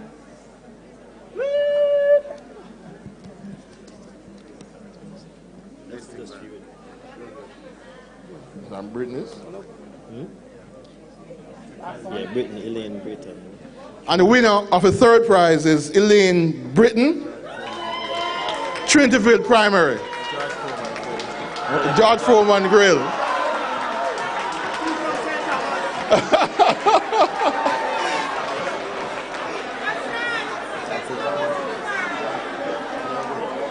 Okay. You good? You're good. Yes. Thank you. Thank you. Let's hear it for JTA Co-op Credit Union. And you probably know already, but their annual general meeting is going to be on the 11th at the conference center. And I'm sure if you're a member, you're already invited. Tip Friendly Society. And that's the general manager, Mr. South. Let's hear it for Tip and Mr. South. Good afternoon, teachers. We also have some prizes to give away, of course. And I heard that St. Thomas took it away, so I hope other parishes will get some. We are going to ask Mr. Jermaine Williams to assist us with the draw. Which, Jermaine? We are told that the red one is for the registration. Okay. So you must shake it, Jermaine. All right.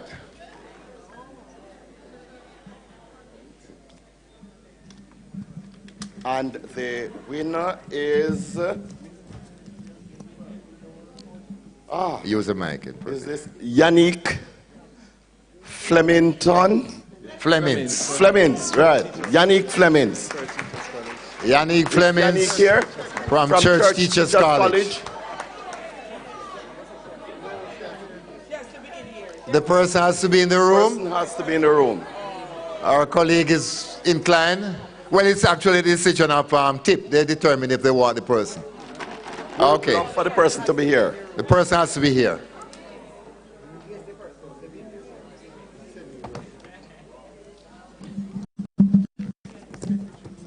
And the winner is Chris Christine Dawkins. Christine Dawkins. Leeds Primary. From Leeds St. Elizabeth. Right.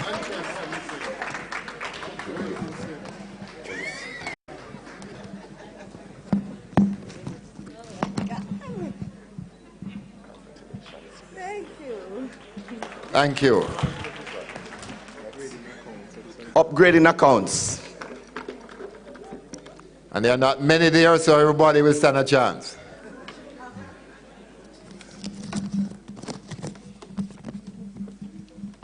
Dorita Campbell. Dorita Campbell? That's Troja Primary. Troja. Dorita Campbell from Troja.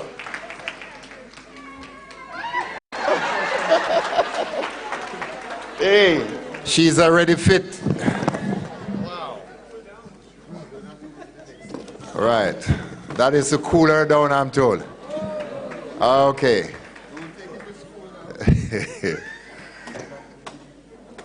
Okay. And the last one? Last one. Membership, new membership. New members.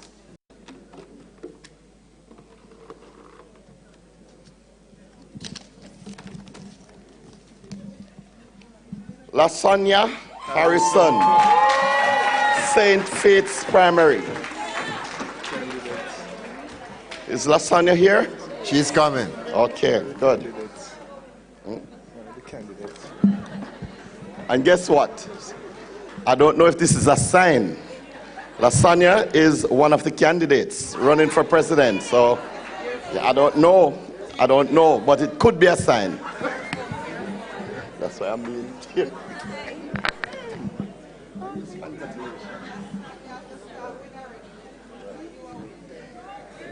Okay. I want half a second. Yes. I want to, half a second. Half yes. a second. I want your president, yes. immediate past president, and president-elect to just come forward. I have something that I want to give them. Tip Friendly Society is launching a new product next month, and we want to give those 3 persons promotional gift. Later on, we'll take the actual card and give them. And yes, Dr. Anderson, some money is on it. Okay, so I want to, well, this is a gift. You know, it's a grant. So, whose is this? Sorry, let me take the mic. Let me take the mic. Sorry. No. So this one is Dr. Anderson, sir. Sorry. Could you just step over? Thank you. Pleasure. Okay. No. Lifeline. No. Our new debit card. The official one will come.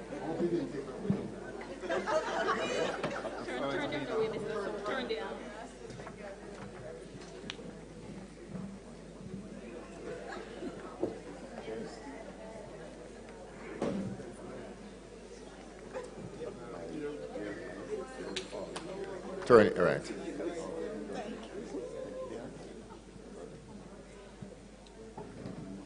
Thank you, Tip. Jane Bank. Jane Bank.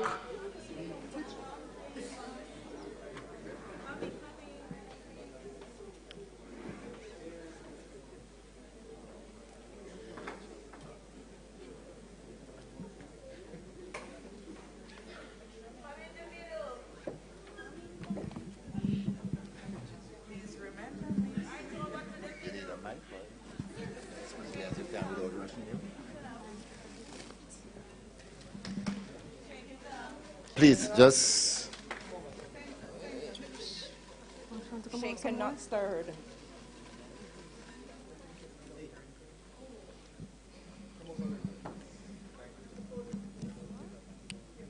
And the winner is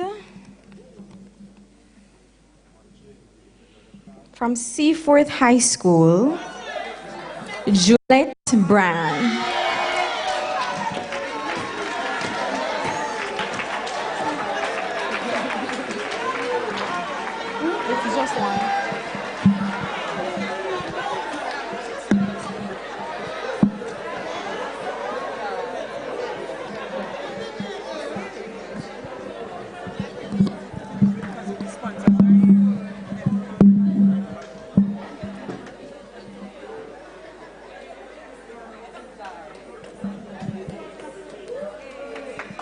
Kingston Bookshop.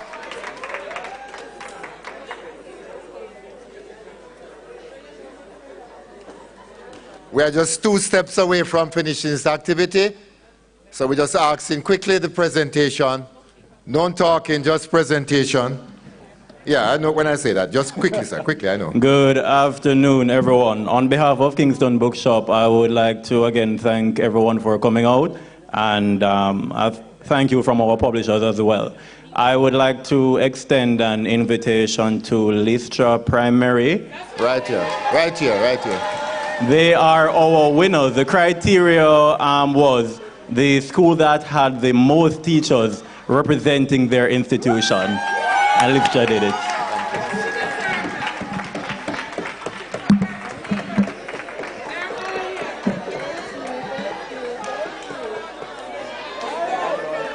E-learning, e-learning.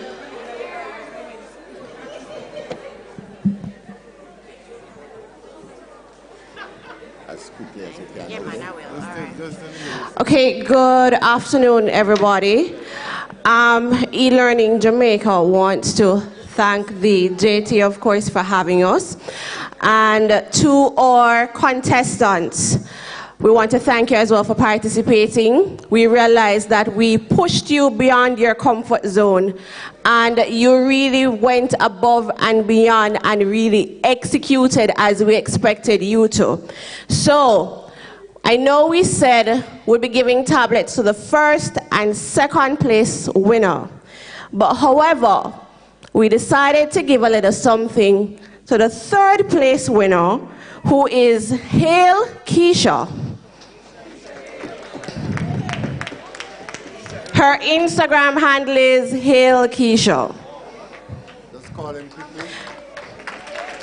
Second place winner, Dira_kitten with 233 likes.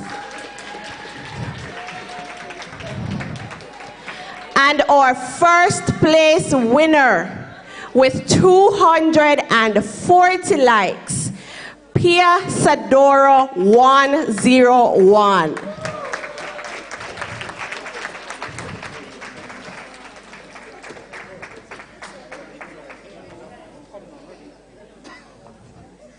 Dr. Anderson, quick. All right, come Pia.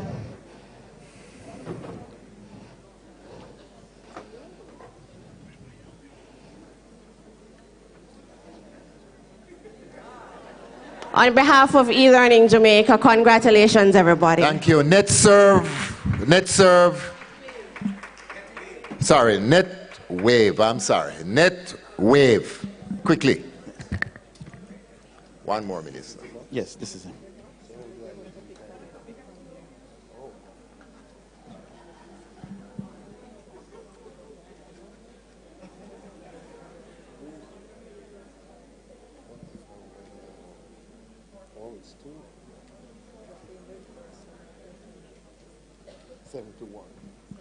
Number 71.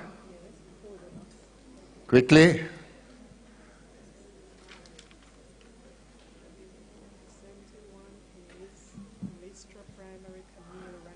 Lystra Primary, Camille Ramsey.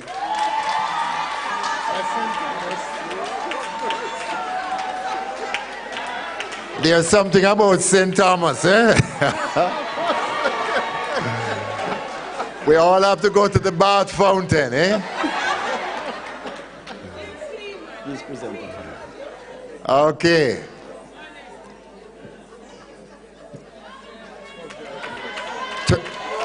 Okay. Thank you, NetWave. All Thank right. you. And the final one is for the tablet, as we had promised. I'll give it to Dr. Anderson now. I just want you to answer. Anybody who can move to the mic fast and answer the question: which two products which two brands our company carries? That's the question. If you can get there first. HP and Hewlett. That's correct. HP is one. Two brands. Xerox. HP and Epson. HP and Epson. That's correct. You deserve it. everyone. Okay, made the presentation, and we invite Educom to come. That's the last one. Thank you.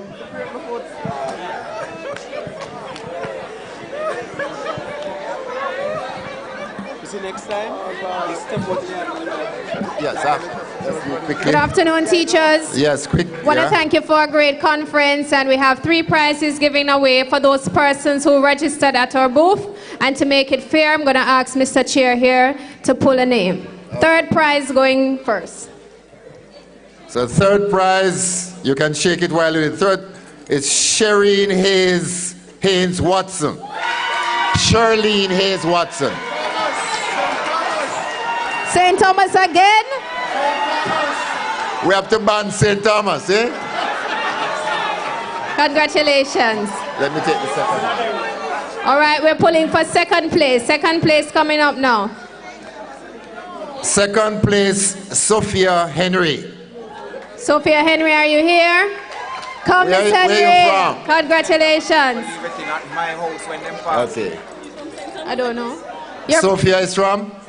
Saint Mary. Saint Mary. Another saint. All right. And the 1st place winner? And the 1st place winner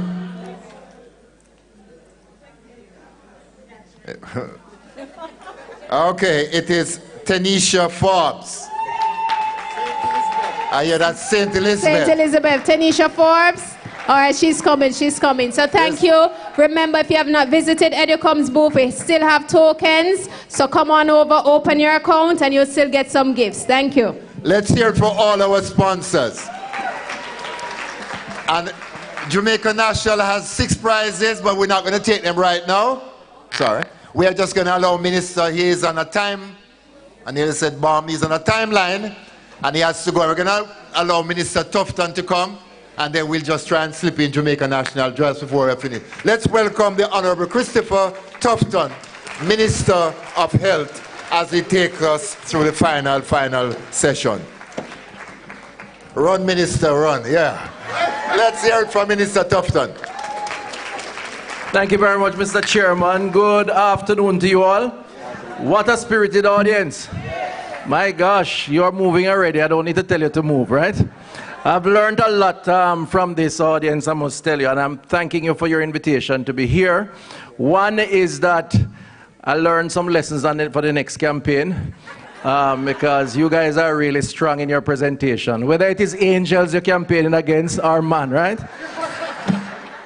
The other thing I learned is that St. Thomas know how to get the ballot out of the box. So I'm going to visit St. Thomas and try to learn a thing or two for my next campaign. And I'm not suggesting anything untoward, by the way, right? And the third, of course, is the dash that I saw down the center there, which resulted in some unfortunate slippage, but nevertheless. Anyway, I'm going to be very quick because I know you have been having a long few days, and I have to get back to Kingston. I have a 5:30 appointment. So we're trying to manage the time, and I might need to make a stop. Let me thank you, Mr. President, your executive, your body, for having us here from the Ministry of Health. I'm going to take 5-6 minutes, and there are 2 others after me who will do about the same. So we'll try and wrap it up within 10 minutes or so, right? We have a nutritionist, and we have a youngster who conducts workout sessions, and he looked around the room and said, you're all fit and ready to do a 2-minute session with him. Is that all right? You don't mind that? But before I do that, I want to symbolically hand over Jamaica Move shirt to the president.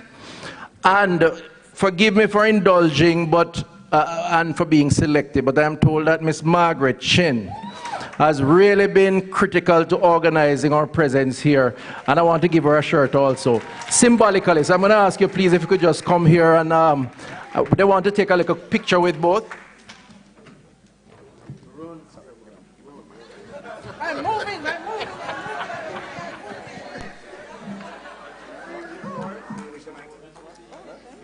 No, that's fine.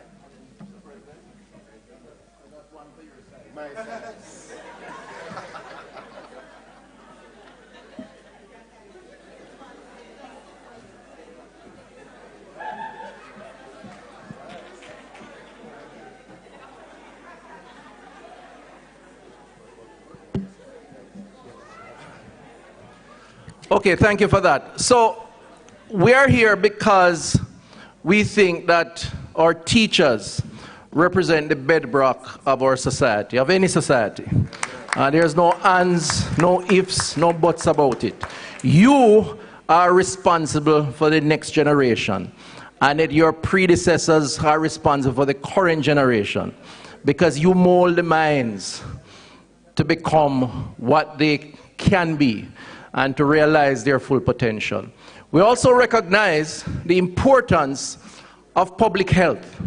And the fact is that both go very much hand in hand, because you can't mold an unhealthy mind, whether it is an unhealthy state of mind or an unhealthy physical mind and body.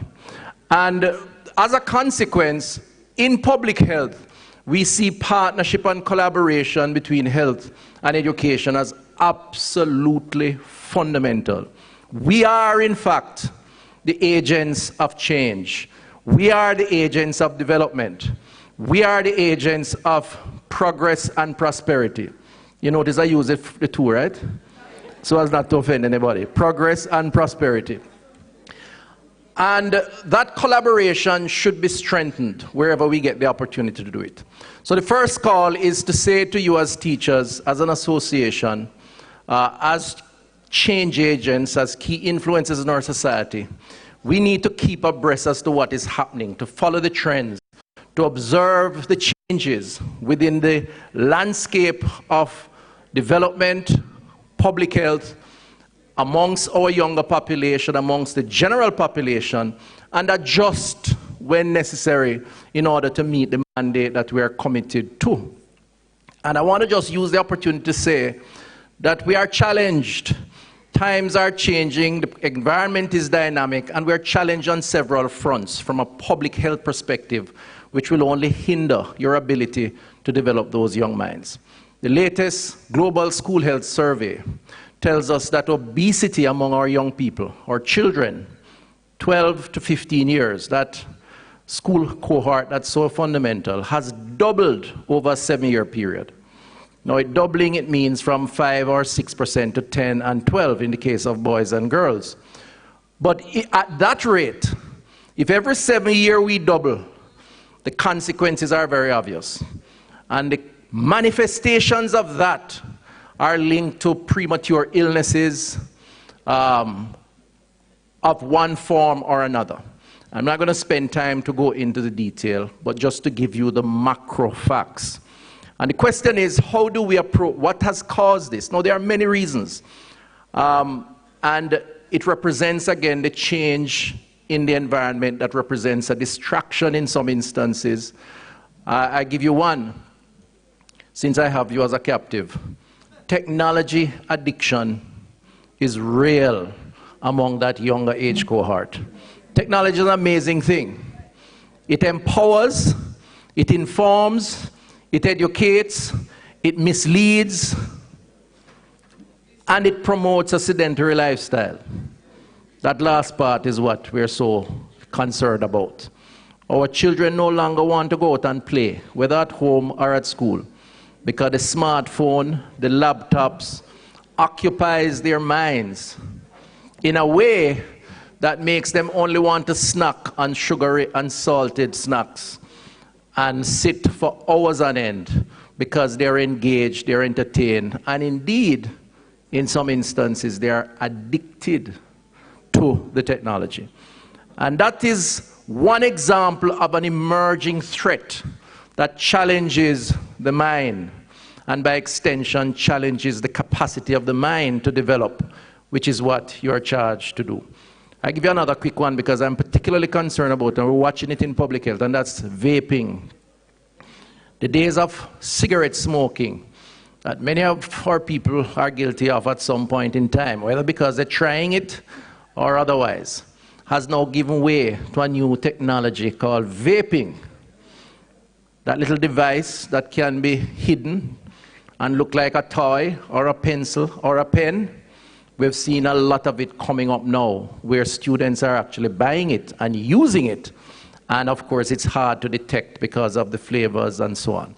And that's something we need to look at. But I give you those two examples to say we're moving in a direction where we have to be always vigilant. And in public health, we say let's partner together in that respect. But back to obesity.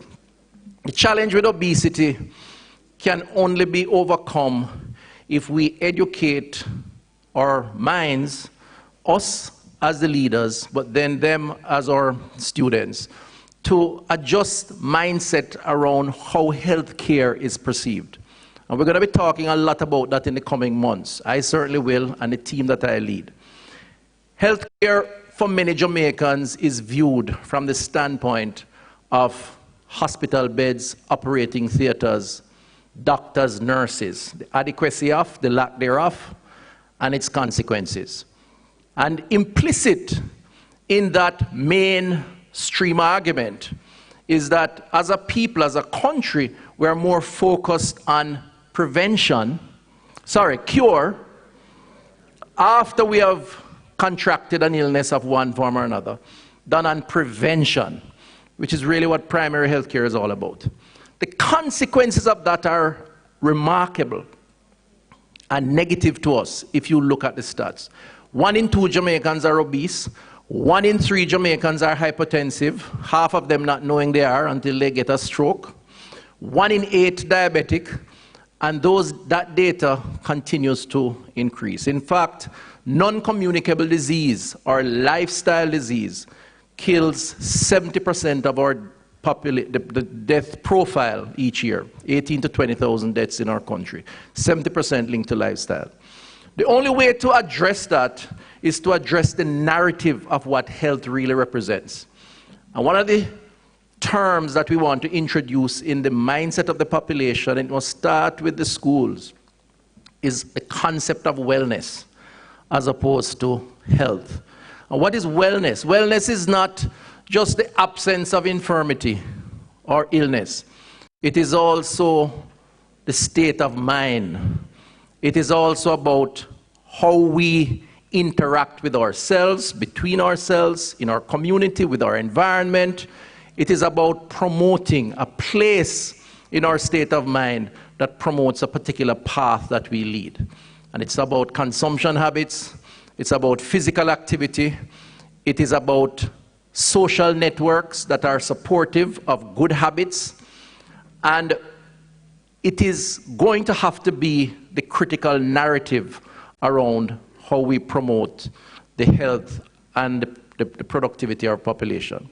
So how is that manifesting itself in the schools? Well, you would have seen the publicly launched campaign around sugary drink. And I want to thank you, the Ministry of Education, you, the teachers who manage your schools, for responding overwhelmingly to the evidence that suggests that too many of our children are drinking themselves sick because of the overconcentration of sugary drink. The report so far has suggested that there is a lot of response at the school level to that, and I say thanks publicly. Beyond that, we are developing, between the two ministries, a nutrition policy for schools. In fact, it's to go to cabinet in short order. We have completed the document. Once that is completed, it will become essentially the guide for schools to work with those who provide meals to be able to provide a range of options for students so they are not locked in to a daily diet, a daily menu of excessive salts, sugars, fats, and other things that may become a problem. Now, we're not saying that we are going to ban anything, stop any particular product. What we're saying is wellness is about balance. It's about balance. And how do you mix and match all those combinations to offer our children the best possible chance of developing that state of mind to make them more receptive and most competitive in their life as they develop. The concept of nutrition and exercise through the Jamaica Moves program, which we are going to be introducing heavily in the schools, it has started already, is going to be a big part of the way we move forward. Because it all starts with understanding some of those basic principles.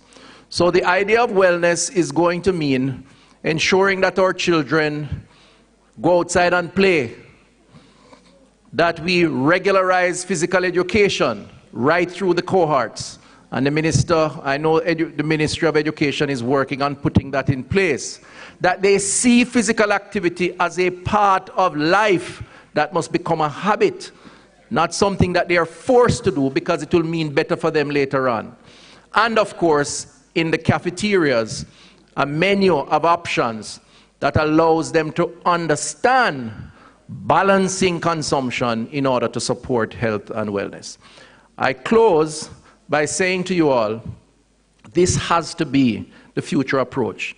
We will never build enough hospital beds, health centers, training of doctors and nurses to cure a population that is on a path to sure lifestyle illness based on how they live, what they consume, how they consume it, and their physical inactivity. No society, no matter how developed, can do it.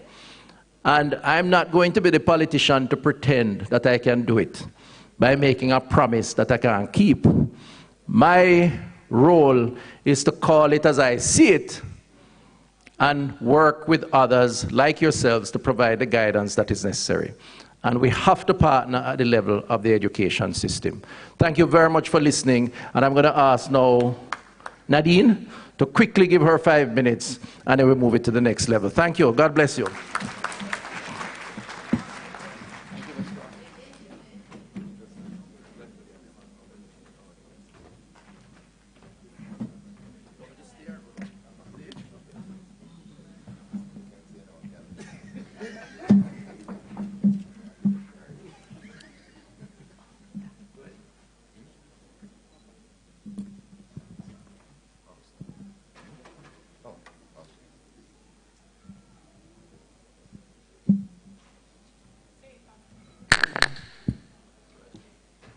So good afternoon, colleagues.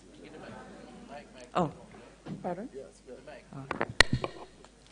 So my presentation, I'm just waiting for that presentation to come up. So good afternoon again. It's good to be here. I feel honored to be here this afternoon. And I see that you're enjoying yourselves, and so I hope by the end of my presentation you will continue in that same vein. Now I just want to speak a little about promoting healthy lifestyles in schools. So I hope that by the time I'm done here, which I want to do quickly because it's sort of hard to speak after Dr. the Honorable Christopher Tufton, but I will try my best to see where I can go and just to highlight some of what he has already said. So we want to look at some of the trends in the communicable disease and the consumption patterns of our people here in Jamaica and globally, and to identify some of the interventions that we can use in terms of fostering healthy school environment. So do you agree with me then that teachers and students, you do spend close to half of your waking hours in school environment? Also, do you agree with me also that you consume more than a third of your daily food intake during these times at school? Going a little further, according to the World Health Organization of 2016, obesity rates more than doubled since 1980. In 2014, it was estimated that 13% of adults were obese, while another 39% were overweight. And then for our children, we realized that there are millions of the children who are overweight and obese. So importantly, as Dr. Tufton said, non-communicable disease, NCDs, are now the leading cause of death in Jamaica, accounting for between, as he said, 70 to 79% of total deaths. And that's a whole lot of persons who we have dying from non-communicable diseases. So with regards to the trends that we see based on the Healthy Lifestyle Survey, we see that overweight, obesity, and hypertension over the past 2001 to 2008 up to 2017 is about 8% increase in the number of persons who would have been diagnosed with overweight or obesity and hypertension. For diabetes and the cholesterol problems, that's about 3% over the 3 periods. The children, as he said, are, according to the Global School Health Survey, we see where they are growing overweight and obese over the 2 years, between 2010 to 2017, approximately a 4% increase, generally speaking. If we look at in terms of the sweetened beverage consumption habits of the population between 15 years and 19 years, we see that just a little bit below 50% of the population, the Jamaican population, were having more than 2 bottles of sweetened, sugar-sweetened beverages on a daily basis. We see, though, if you look at that, in terms of our consumption patterns for fruits and vegetables, we would see that just a mere 0.5%, less than 1% of our people are eating the amount of vegetables that we're supposed to be eating on a daily basis. And for fruit consumption, just a mere 1.2% of us are really eating the quantities that we should be eating. And together it should be between 3 to 5 servings of fruits and vegetables on a daily basis. But we eat much less than that on a daily basis. So what are the possible consequences then, colleagues? It's projected that Jamaica will spend about $77 billion on NCD-related expenses over the next 15 years. That's a whole lot of money, isn't that so? Yep. $77 billion. That is a whole lot of money that will be spent. So what is the answer then? We have to use early intervention strategies. And these strategies target but are not limited to children as part of this comprehensive approach. So we have to approach it on a comprehensive basis, but we want to start with our children, but it has to be extended to us or to you as teachers.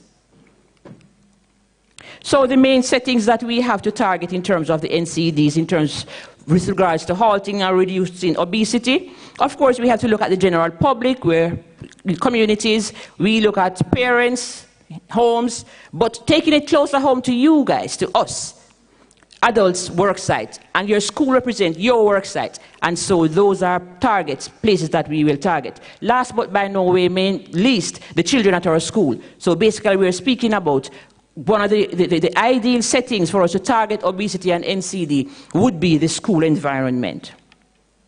The World Health Organization has long ago advocated and known that school environment promotes healthy eating habits and increased levels of physical activity.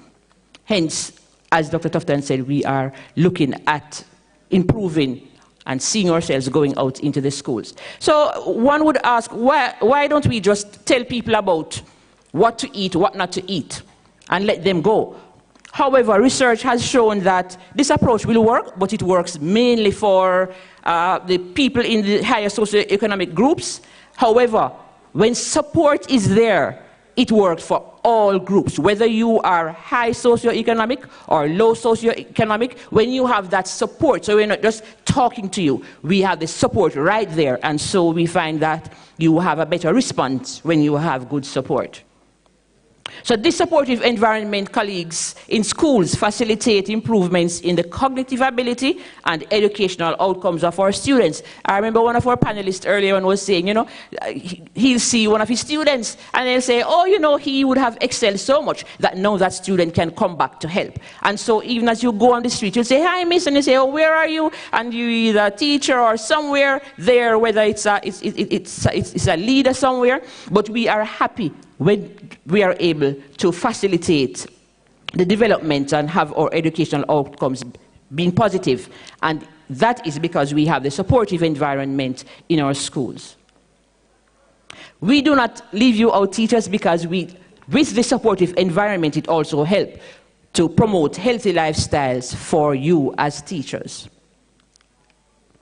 So how then can we facilitate or foster that supportive environment? We need to involve a few champions. And these are people who are passionate about what they do, passionate about healthy eating, passionate about living active lives, passionate about or excited about creating healthier school environment. And so I just want to pause to just say thank you for the schools where we have already gone. We are in the schools, health promotion and education team, along with the nutrition team, where we are going to do some anthropometric measurements for our children. And so when we go to these schools, the schools we have been to, we are warmly welcomed and we feel at home. And so we just want to thank you for facilitating us. And so we would have trained some ambassadors a couple of weeks ago. So we have 8 students and 2 teachers from the 24 schools in the Western region, but 100 schools throughout the island. And so these are what I would want to refer to as our few champions. However, these few champions we are expecting to share the passion at our clubs, at devotions and so on, PTAs, and so that people can understand where we're at and where we want to encourage and to see where the environment, the school environment, is conducive to healthy lifestyles. But we know as Jamaicans that we're not going to just listen to persons saying, yes, come on board. We want to know what is in it for me, what's the bigger picture, where do I fit in? And so, ladies and gentlemen, I want to tell us that what's in it for us, when we look at the obesity trend that Dr. Tufton spoke about and what we saw earlier on, we see that our children are getting overweight and obese at a fast rate. And those children who are overweight and obese are at risk of getting NCDs later on in life, and so we want to, or even during their childhood, and so we want to ensure that we put a stop to that or to decrease the possibilities of that happening. The adults who are overweight and obese, they too are at risk for developing NCDs if they do not have it. What else is it that is in it for me, for you, for us? We can prevent the NCDs. As Dr. Tufton said, we have the primary health care. It's about prevention. And we want to be able, wouldn't it be nice for us to be standing on the outside looking in? Yes, I'm sure we would agree with that. So we want to stay on the outside where we'll prevent the NCDs. And so by encouraging a healthy school environment, we are basically preventing NCDs, preventing ourselves from becoming coming down with any of the non-communicable diseases, especially if we have a family history of any of those NCDs. And for those of us who unfortunately would have already been diagnosed with one of the NCDs, we can still stay on the outside looking in because we can prevent or delay complications. And complications are real. And the complications are sometimes what cause that amount of money, that 77 billion that we're looking at, possibly to be there because of the complications. So we, as a team, we would want to see that that money is spent otherwise. Wouldn't that be good? So as we know that as we go to retirement, ladies and gentlemen, we want to retire with health, good health, so that we can see the couple zeros that's on the check that we're going to get at retirement. And then we can also enjoy life, even as we spend some of that money. So we want to encourage a healthy environment in our schools. We want to assess our school environment, and it's being done through the Jamaica Moves in School initiative and the interim guidelines of sugar-sweetened beverages. We want to look at how we can start off with the low-hanging fruits, so the water days, the fruit days, the physical activity breaks. And then we can advocate for healthier choices, and we can support our choices. So as teachers, we remember that children learn what they live, what they learn. So we know, as I said earlier, that approximately half our waking hours spent in school environs. A little bit more than 1/3 of our meals are consumed at school, and NCDs are trending up and must be curtailed. Thus, making our school environment healthy will impact our lives, which means that we will make Jamaica a place to live, work, raise families, and to do business. And retire.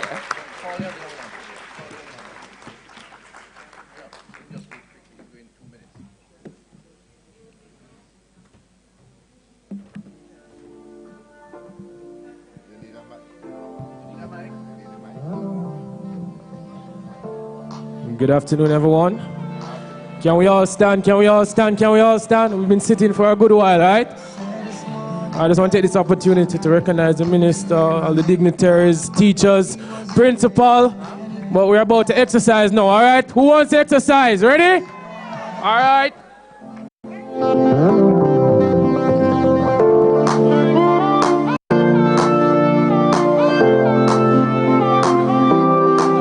Say this morning I woke up and I looked in the mirror and every part of my body was in place. Many people died and never saw this day. So another day I live, I appreciate. Don't ever wanna act too high and mighty, cause tomorrow I can fall down on my face. So in everything, Lord, I give you praise. And that puts a smile on my face. Lord, I thank you for sunshine, thank you for rain, thank you for joy, thank you for pain.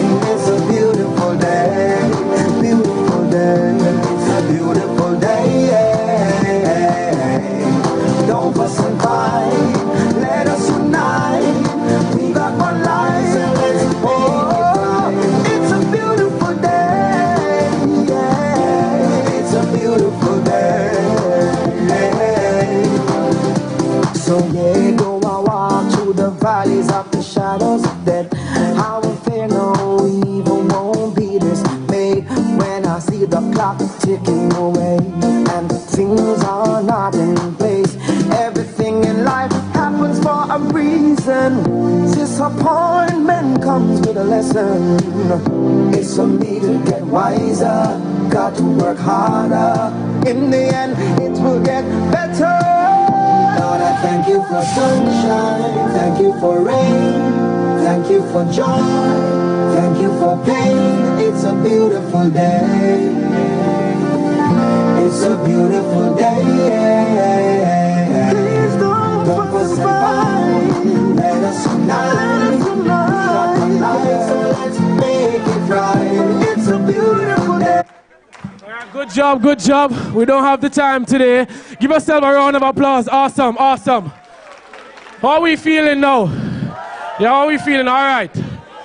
All right, so what we just did was a physical activity, all right? And there are so many benefits, so many health benefits. One of them, it increases the energy, right? And we all need energy to do work, right? Especially our students, our teachers, being in the classroom for so long. I know it's not easy, because I too was a teacher once, right? So, all right. Then the next one, it improves posture and balance. All right, so the way how we stand. All right. Next one, it reduces depression and anxiety. And we know a lot of our students here are studying. Sometimes it's the living condition. Sometimes it's the living condition, you know, they're under a lot of stress. Sometimes we're teaching them the maths, the English, the social studies. Sometimes we have to just say, all right, class, everybody stand up. We'll do a little 5-minute exercise, and that actually helps them. It helps to also increase in terms of their academic performance. All right? So quickly, so some exercise that we can do. So you're in the classroom, right? What you can do is, so everybody stand up, so you'll have either the Jamaica Move ambassador, or you have the teacher as the instructor. And similar to what I did here, probably can have a music, or probably can just clap to a rhythm, and you just have one person leading, and everybody follows. Everybody got that? All right, the same next one we have it's like there you go, Pond the River, Pond the River, Pond the Bank. So we can have it, say, when I say, all right, in the river, Pond the Bank, that sounds better, yes. So when I say in the river, we jump in. When I say Pond the Bank, we jump back. And if it's that I say in the river, or if I say in the river, we're in the river, and I say in the river again, and you jump on the bank, whichever students, not even out, because we don't want them to feel as if they have lost or anything. But we give them an activity to do, to say 10 jumping jacks. Or you can use your discretion. Our next exercise we can do, we have a circle, and we can use just like those simple little tennis balls, and we have a little game they call Stay Alert. So you have the circle, so music will be playing or they're just clapping, good? And you just randomly toss the ball to students. So if I toss it, give me a name, Chung. So if I toss the ball to Chung, and Chung is not paying attention, he drops the ball, I would give Chung an activity. Understood? And that's how we do it. And you just make it seem fun, even incorporate it in your activities. If it's social studies, probably play a little music, a little history song. We have to make learning fun, we have to make this teaching, you understand? Yeah. And I'm saying that at the end of the day, we all want a healthier Jamaica.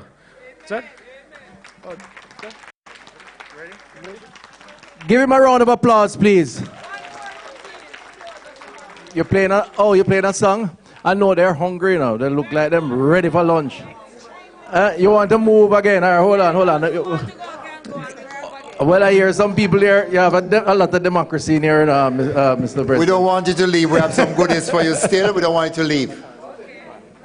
All right, so one more activity, the Jamaica Move song. 1, 2, 3, 2 more. 1, 2. Adults to 30 minutes activity daily. Love your body, treat your body right. Vegetables, make sure you eat plenty. Children do 60 minutes activity daily. Drink some water when you feel thirsty. Cut down dessert and have a smoothie. Jamaicans, love your body, treat your body right. Love your body, treat your body right. Just eat right. Love your body, treat your body right. Love your body, treat your body right. One more time now. Love your body, treat your body right. Love your body, treat your body right. Just eat right. Love your body, treat your body right. Love your body, treat your body right. Listen up. Make sure you know your health status. Go a doctor and get your regular checkup. Chronic disease can slowly creep up. We can lower the risk and live up if we just eat right and get moving. Jumping, running, dancing or skipping. Change the children, them lazy habit. Make them play out the door and put down the tablet. Jamaicans, love your body, treat your body right. Love your body, treat your body right. Just eat right. Love your body, treat your body right. Love your body, treat your body right. Jamaica get moving. Love your body, treat your body right. Love your body, treat your body right. Just eat right. Love your body, treat your body right. Love your body, treat your body right. After 2, make me hear you say I love me. 1, 2. I love me. 1, 2. I love me. 1, 2. I love me. After 2, make me hear you say I love me. 1, 2. I love me. 1, 2. I love me. 1, 2. I love me. Jamaicans, love your body, treat your body right. Love your body, treat your body right. Just eat right. Love your body, treat your body right. Love your body, treat your body right. One more time now. Love your body, treat your body right. Love your body, treat your body right. Just eat right. Love your body, treat your body right. Love your body, treat your body right. Jamaica get moving. Love your body, treat your body right. Love your body, treat your body right. Just eat right. Love your body, treat your body. Yes, I'm finished. Give him a round of applause. Give the team a round of applause, please. Very, very hard workers who believe in lifestyle. I just want to close by saying to you, enjoy the rest of the day, but physical activity can be anything you want it to be. Yeah. So if you swim, go swim. If you walk, go walk. If you can run, run. Ride, hike, whatever. So we're not confining you to just dancing, because if you're like me, you know that I can't dance at all. Okay? Thank you very much. God bless you. Thank you. Thank you, Minister and the team. Let's hear it for Jamaica Moves. And we are promising that we're going to go and do likewise. We are wrapping up in the best interest of time. We're going to symbolically ask our president to be on the front, and we're going to present 4 certificates. We have them here, the truth is that they need to be signed, and our ability to sign doesn't move so fast. So we have Audrey Blake. We have Michael Daly. What do you say? Paul Beckford. We chose the wrong persons. Juliet Bryant. Oh, at least we have one here.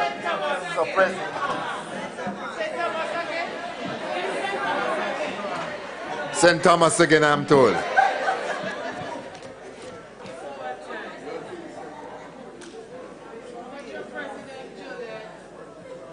Thank you.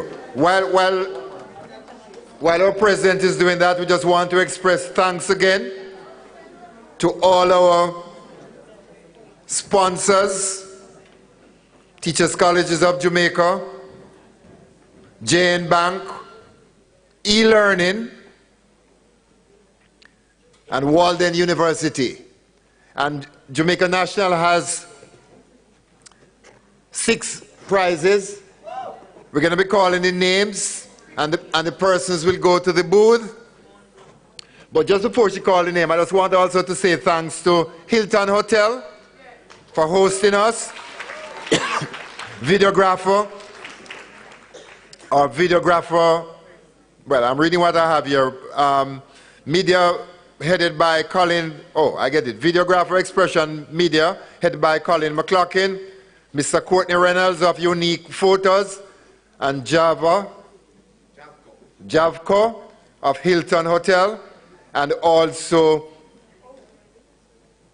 all those who made it possible for a successful conference.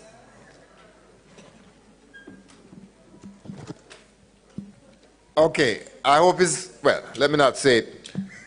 I was going to say I hope it's not St. Thomas again, but there's a song, yeah, and there's something that go with it, St. Thomas, and there's a lot of, I'm going to call the names quickly. Elogene, not yet. This look like McCurkin.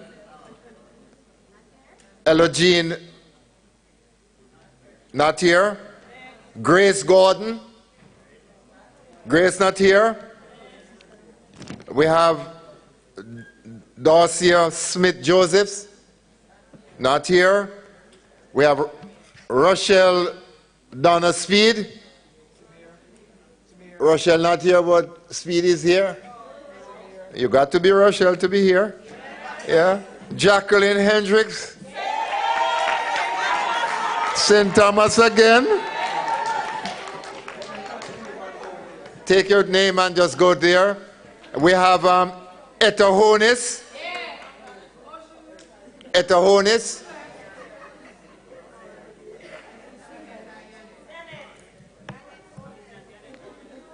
And we have Dolores McFarlane. Left. We have Keisha Waller. Gone. Nicole Brown. Wait.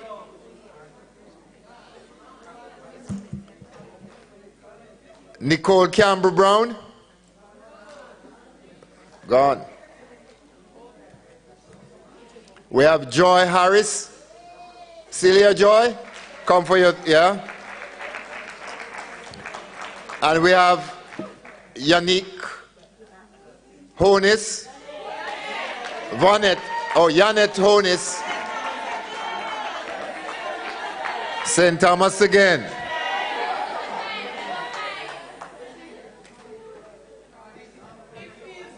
We have Teresa Reich Sams. No, that's not St. Thomas. And we have Audrey Blake. Manchester gone.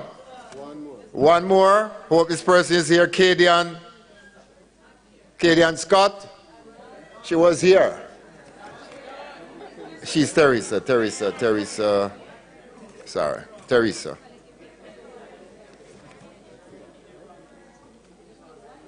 We just need one more winner. We're going to call the name Claude Ellis.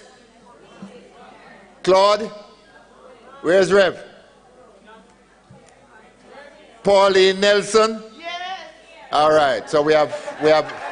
Okay. No, Westmoreland. I don't know. Mrs. Speed is here. I don't know if you have an extra. She was not here at the time. Okay.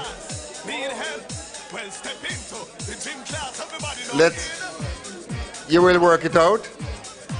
Mrs. Speed, I'm looking for your, or we gave it back to. Oh, you know her. Okay, good. Ladies and gentlemen, we have had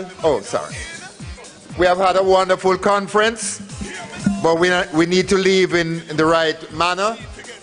Though we have few in number, I'm going to invite, if there's a reverend in the house, no, I'm just saying, or somebody who is so led, who would want to give us a closing prayer so that we can all stand.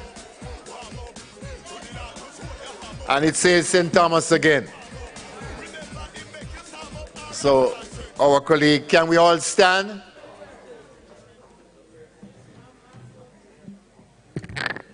Let us Pray. Father, you are worthy, you are God, and there's none to compare like you. We thank you for your mercies, God, that you have extended to us, that we have traveled from near and far to be here at this glorious conference. God, we thank you for all that has been said and all that has been done. We thank you for the organizers, the great JTA. God, we pray, Lord Jesus, that you will continue to inspire your people, Lord. We thank you, Lord God, for what we were taught, God, for what we'll be taking back to our schools, to our homes.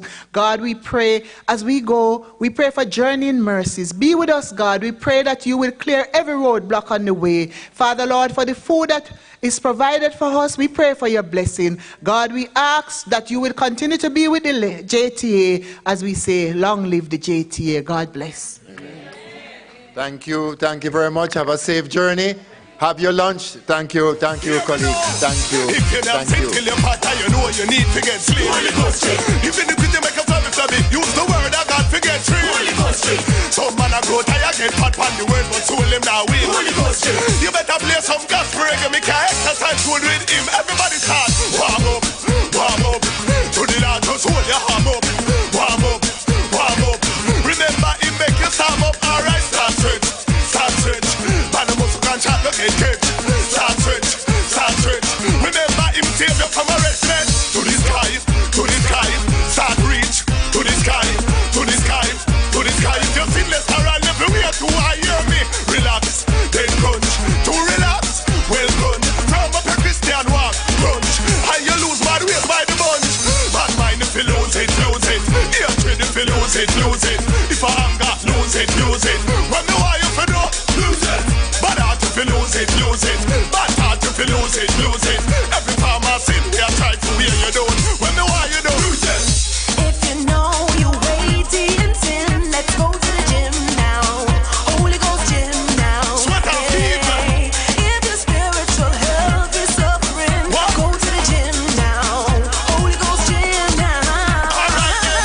If you're damn sin till you're part, you know you need to get sleep. Holy Ghost gym. If you need to make a flabby, use the word of God to get free. Holy Ghost gym. Some man a grow tired, get pot on the word, no soul him now win. Holy Ghost gym. You better play some gospel reggae, make a exercise good with him. Hear why?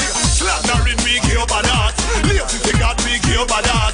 Unhealthy words we give bad heart. You never know say unforgiveness to God. Lusting we give bad heart. Up the aisle we give bad heart.